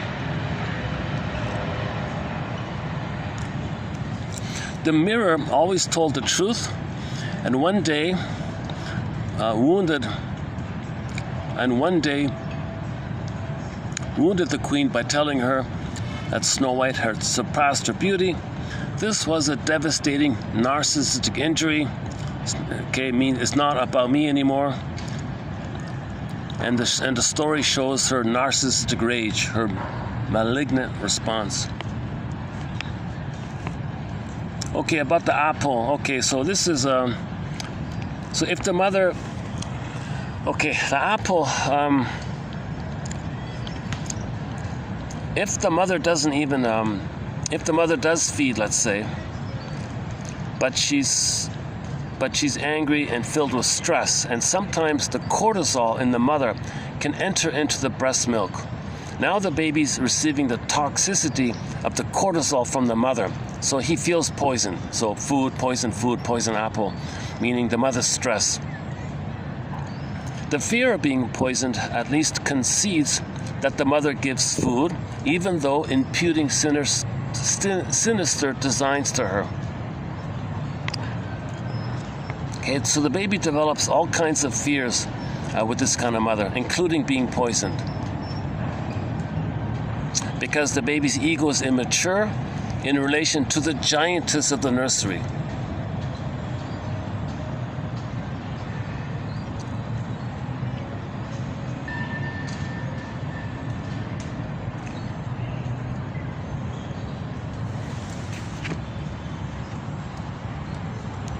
A burglar has a list of baby fears.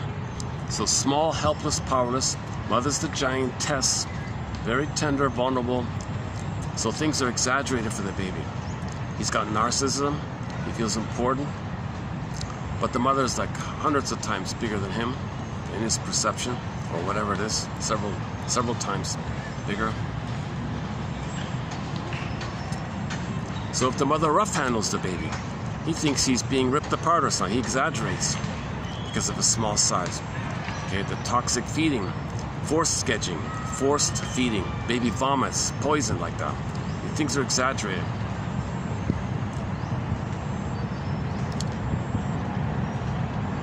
Rough handling, feeding. Now, a mother's angry thoughts, that's the poison comb, because you associate the comb with the hair. Hair comes out from the head, but the comb is mother's thoughts going into the child. So mother has dark thoughts to the child picks up these mother's dark thoughts, hateful thoughts, poison comb. So poison combs, mother's angry thoughts. Poison apples, mother's bad feeding, force feeding, vomiting feeding, misattuned feeding, doesn't hold the baby at the right angle feeding, or maybe someone else feeds and doesn't want to do the job. There's something wrong with the feeding. The feeding is meant to flow. The baby's meant to have like a smooth flow with the milk, and he only feeds when he's hungry, not some schedule stuff. It's baby-led. He knows when he's hungry. He doesn't eat if he's not hungry.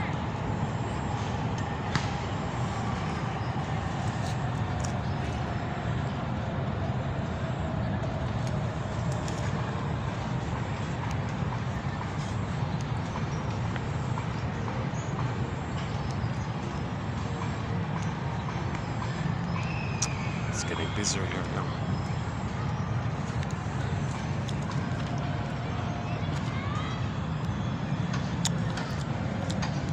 It takes so long for the reality of the mother's loving kindness to impress itself on the child that before this point is reached, the child has built up a bunch of baby fears in which the mother plays the role of a witch.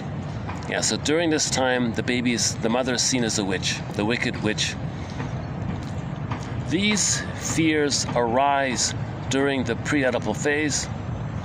It is in these first 1.5 and 2 years of life when he is beset with peculiar misconceptions about the kind of person his mother really is, that he constructs the picture of himself as the innocent victim of a witch who is capable of even poisoning him. That's the image of the poison apple. The baby thinks that. A timeless fairy tale dramatizes a core problem.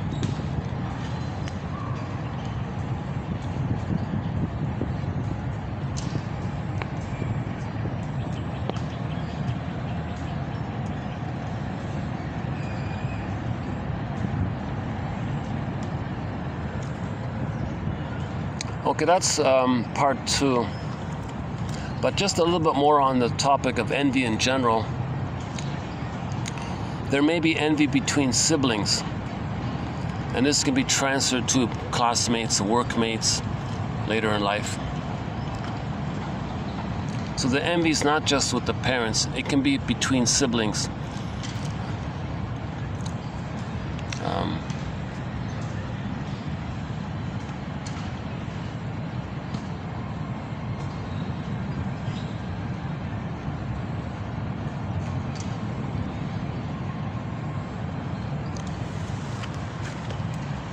So somebody said, well, is there any alternative? If the mother doesn't want to be a wicked queen, is there something less harmful? Well, something less harmful, but still harmful, but not as harmful, is what somebody calls altruistic surrender. Means the mother gives herself up. Baby, you're me. I'm going to live vicariously through you. I'm gonna hover, I'm gonna watch, I'm gonna be like that helicopter, I wanna know everything. Your life is my life. I'm gonna surrender, quote unquote altruistically, quote unquote surrender. So baby, you're me, you're a proxy of me. You're a proxy of me. I live through you. I wanna know details. I wanna be satisfied. So you live a satisfying life. I wanna feel satisfied. So that might be less harmful than the wicked queen version, right?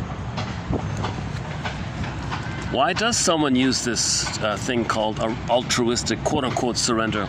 Well, because outright envy toward a daughter, for some mothers, feels unacceptable.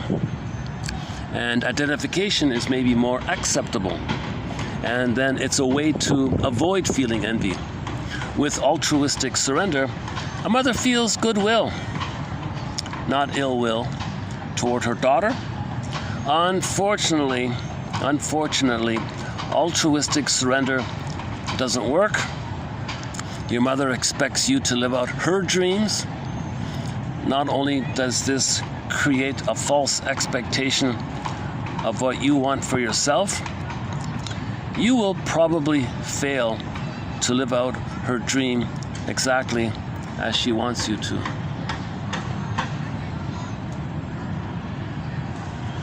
Fear may be behind your mother's envy.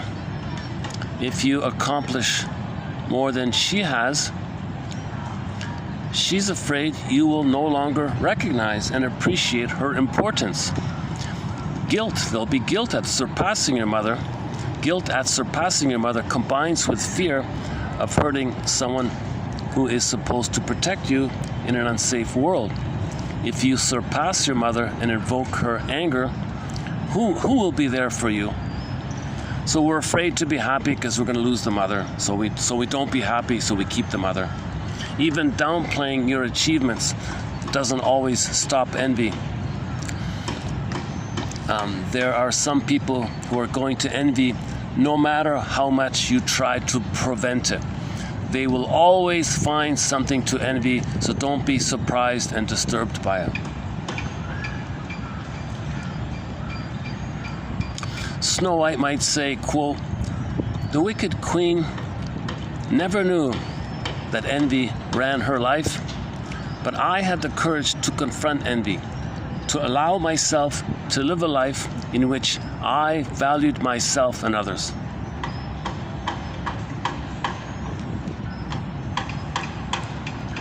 Okay, anticipating your mother's envy. Okay, that's anxiety. Anticipating negative consequence. Anxiety means anticipating negative consequences.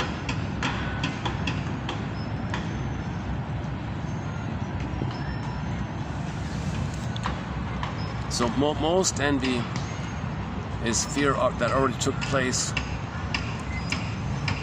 So something in the present reminds you of the past. The past fear with the mother comes to you through the body called anxiety. The language of the old fear comes to you in the present through anxiety. Visceral sensations, stuttering, sweating, stuff like that. So anxiety means you're afraid and you don't know what. Well, something in the present reminded you or triggered your old fear, which you forgot. That old fear comes up and it's alive now, but the language of that old fear is anxiety. Yes, sometimes there's realistic anxiety of something, of the future. So fear is like specific, you know what it is, you know what you're dealing with. Anxiety means you're afraid. What am I afraid of? I don't get it.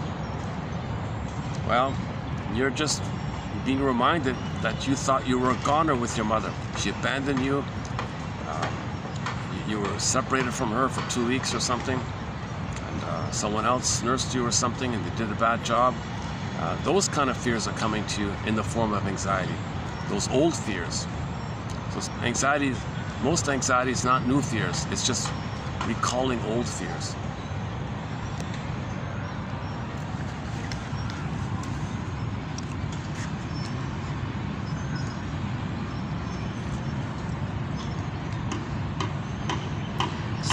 Is that it?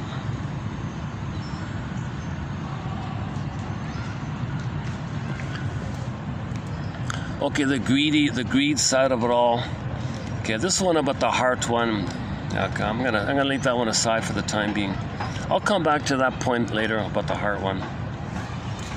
And I'm just guessing about I don't know about the laces. I don't have any quotes about the laces yet, but I'm just kind of guessing maybe when the mother rough handles the baby and she presses the baby, like holds the baby too tightly, okay, then the memory might be the dream, the nightmare might be the laces.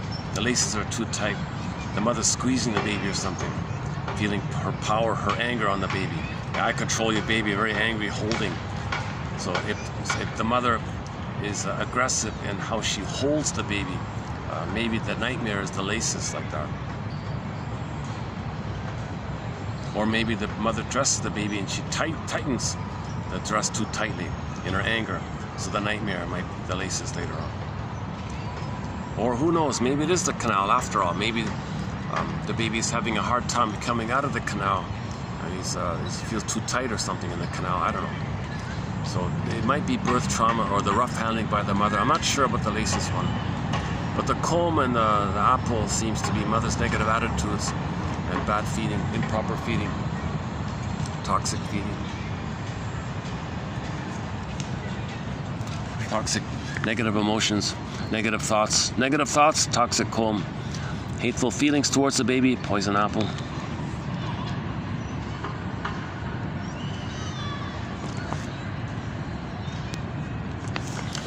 What we mirror to our children has a powerful influence on the way children see themselves.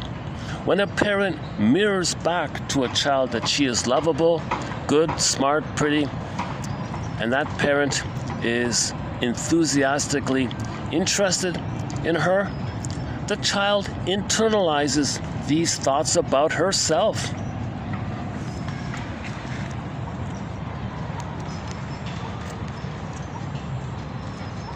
The child wires in his experience with the mother. Intrapersonal becomes intrapsychic. If the mother's present to the child, the memory's in, he can be present to himself. It's a part of his mind, he's present to himself. Mother sees, hears, feels the child. He does those things for himself. Mother soothes the child. Wired in, he can soothe himself. Mother sees the child in a loving way. he sees himself in a loving way, accepting way. How the mother treats him, that's how he'll treat himself. And we have the quote by Hirsch about a month ago. The guy was doing something dysfunctional. Okay, that was a reflection of how he saw himself reflected in his mother's eyes when he didn't meet his mother's needs. So the mother wanted the child to meet her needs. The child failed. She hated him. She saw that. His dysfunctional living is a reflection of that tie.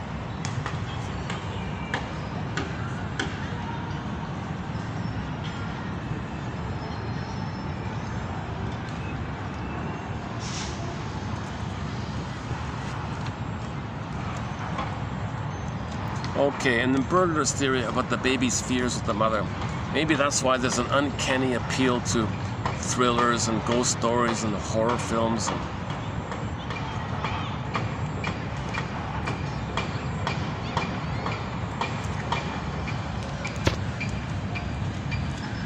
Okay, I think we covered this one here. Oh, the first one here. Okay, some people in some languages, envy is considered to be on a continuum, whereby there's a kind of positive envy called emulative envy, where you want to emulate the other person. You admire them and you want to emulate. You don't hate them, you really just want to emulate them. So that's like a positive envy. In some languages, envy can be expressed in a positive way, meaning if the person wants to emulate them and imitate them and admire them. The middle ground one is, well, I don't hate it, but I wish I had it, but I'm angry. Maybe some resentment, maybe some hatred. But the most hurtful one, the usual one, is hatred of the good. You want to see the goodness damaged. That's the usual envy, right?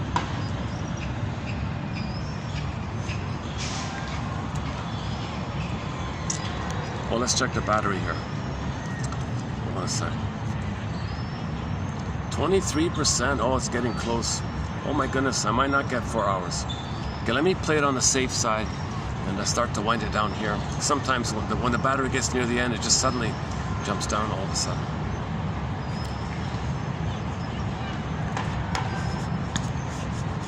And then let's take a peek at 20. Let's take a peek at 67, part 3. Hang on a second. Where's part 3? 65.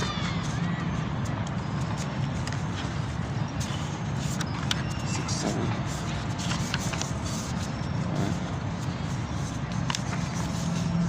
Okay, here's part 3.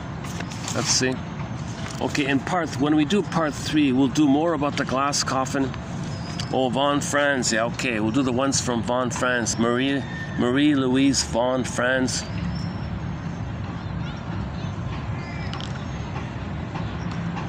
Yeah, that's a good one. Okay, so part 3 got some good quotes. Actually, it's just half a video. Is that right? No, the whole thing. Sorry, yeah, the whole thing.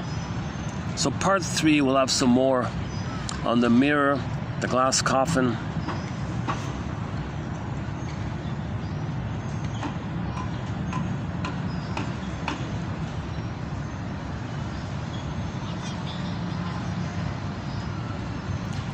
The forest symbolizes going into the unconscious aspects of ourselves to make them conscious, which through the experience makes us wiser. Okay.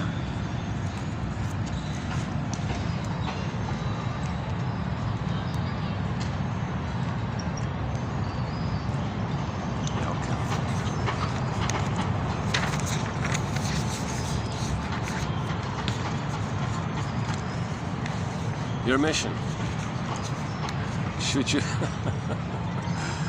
choose to accept them, is to read the quotes in this batch here and pick out one, just one, good enough, just pick one. Pick out your favorite one and ask yourself, what does this quote remind me of? What does this quote suggest to me? What thoughts come to me by this quote? And just see what comes to mind. Free associate. Use the quote as a springboard, a prompt to free associate with. And when a feeling comes, validate your feelings. I must have a very good reason for feeling this. Name the feeling. What's the hardest thing about this feeling? And go on. And same thing in the morning when you get a dream sequence, dream snippet, same kind of exercise. Dreams are letters from your soul to you. Dreams are like letters from you to you, helping you to reconnect with yourselves, to reunite with yourself. The dream is communicating to you about the theme and your patterns and giving you self-knowledge. So you get a bit of it. So take that as a letter. Open the letter. Read the letter. Okay, so that's called free association. Okay, what does this dream remind me of? What does it suggest to me? And when a feeling comes up, validate. Same kind of thing. And you cycle it around like that.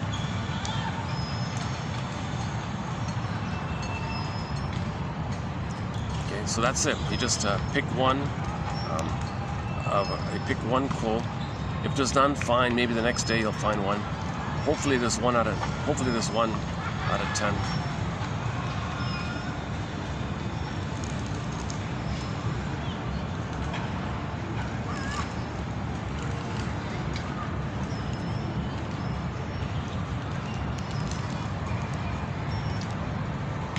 Hold on a second. Okay, there's yeah, it's a good time to leave here, so let's what time is it again? Let's see. 5:30, 20%, down to 20%. Oh, son of a gun.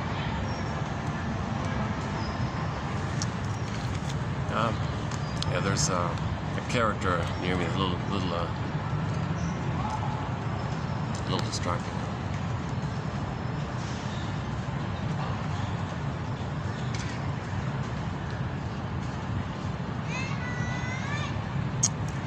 Okay, let's see. No, I want to end this up on a fun note here. So give me 5 minutes to pack up, and I'll go to the side, and we'll play the Mission Impossible theme and wrap it up. Just give me a couple of minutes to pack all this up.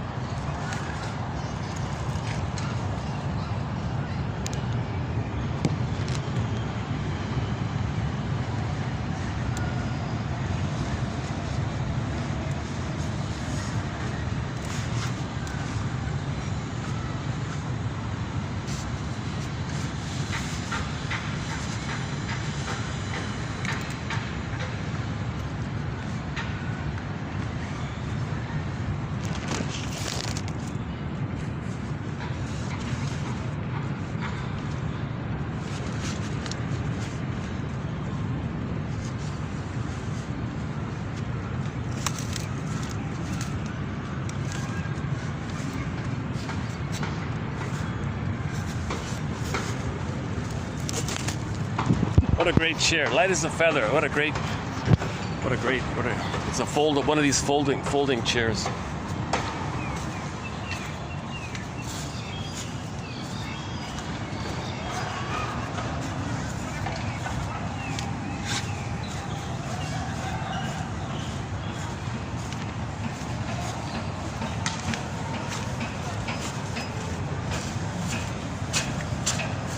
Whoa.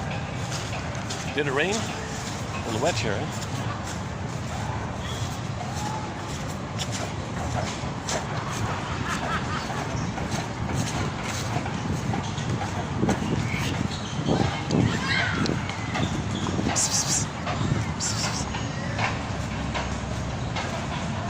Can we get him in?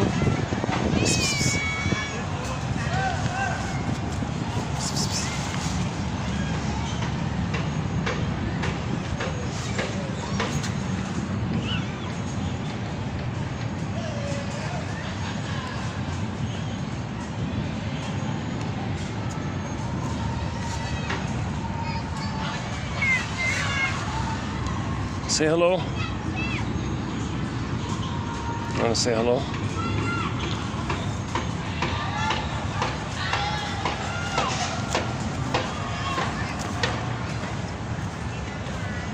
Oh, Look how busy it is today. Look at that. Look how busy this is here. Oh, goodness.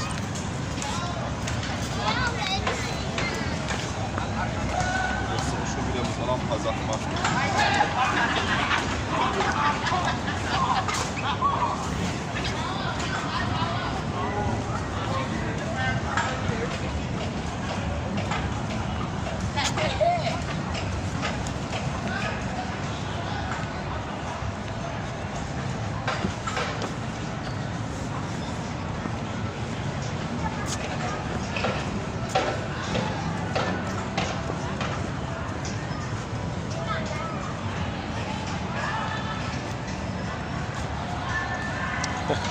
Okay, can I get him in the camera? Sure, it's okay. Cute little guy, huh? Oh, it's just a baby. Oh my goodness, okay.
Okay, submitted for your consideration.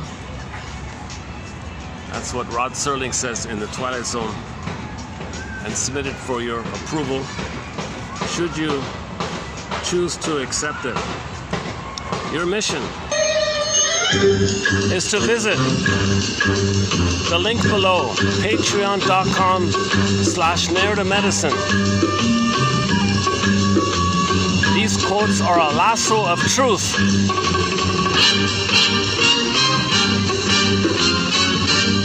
Use them as springboards.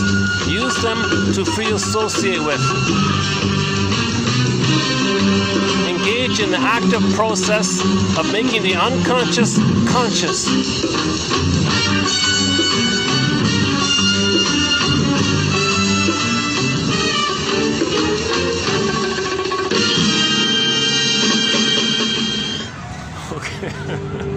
Okay, thanks very much.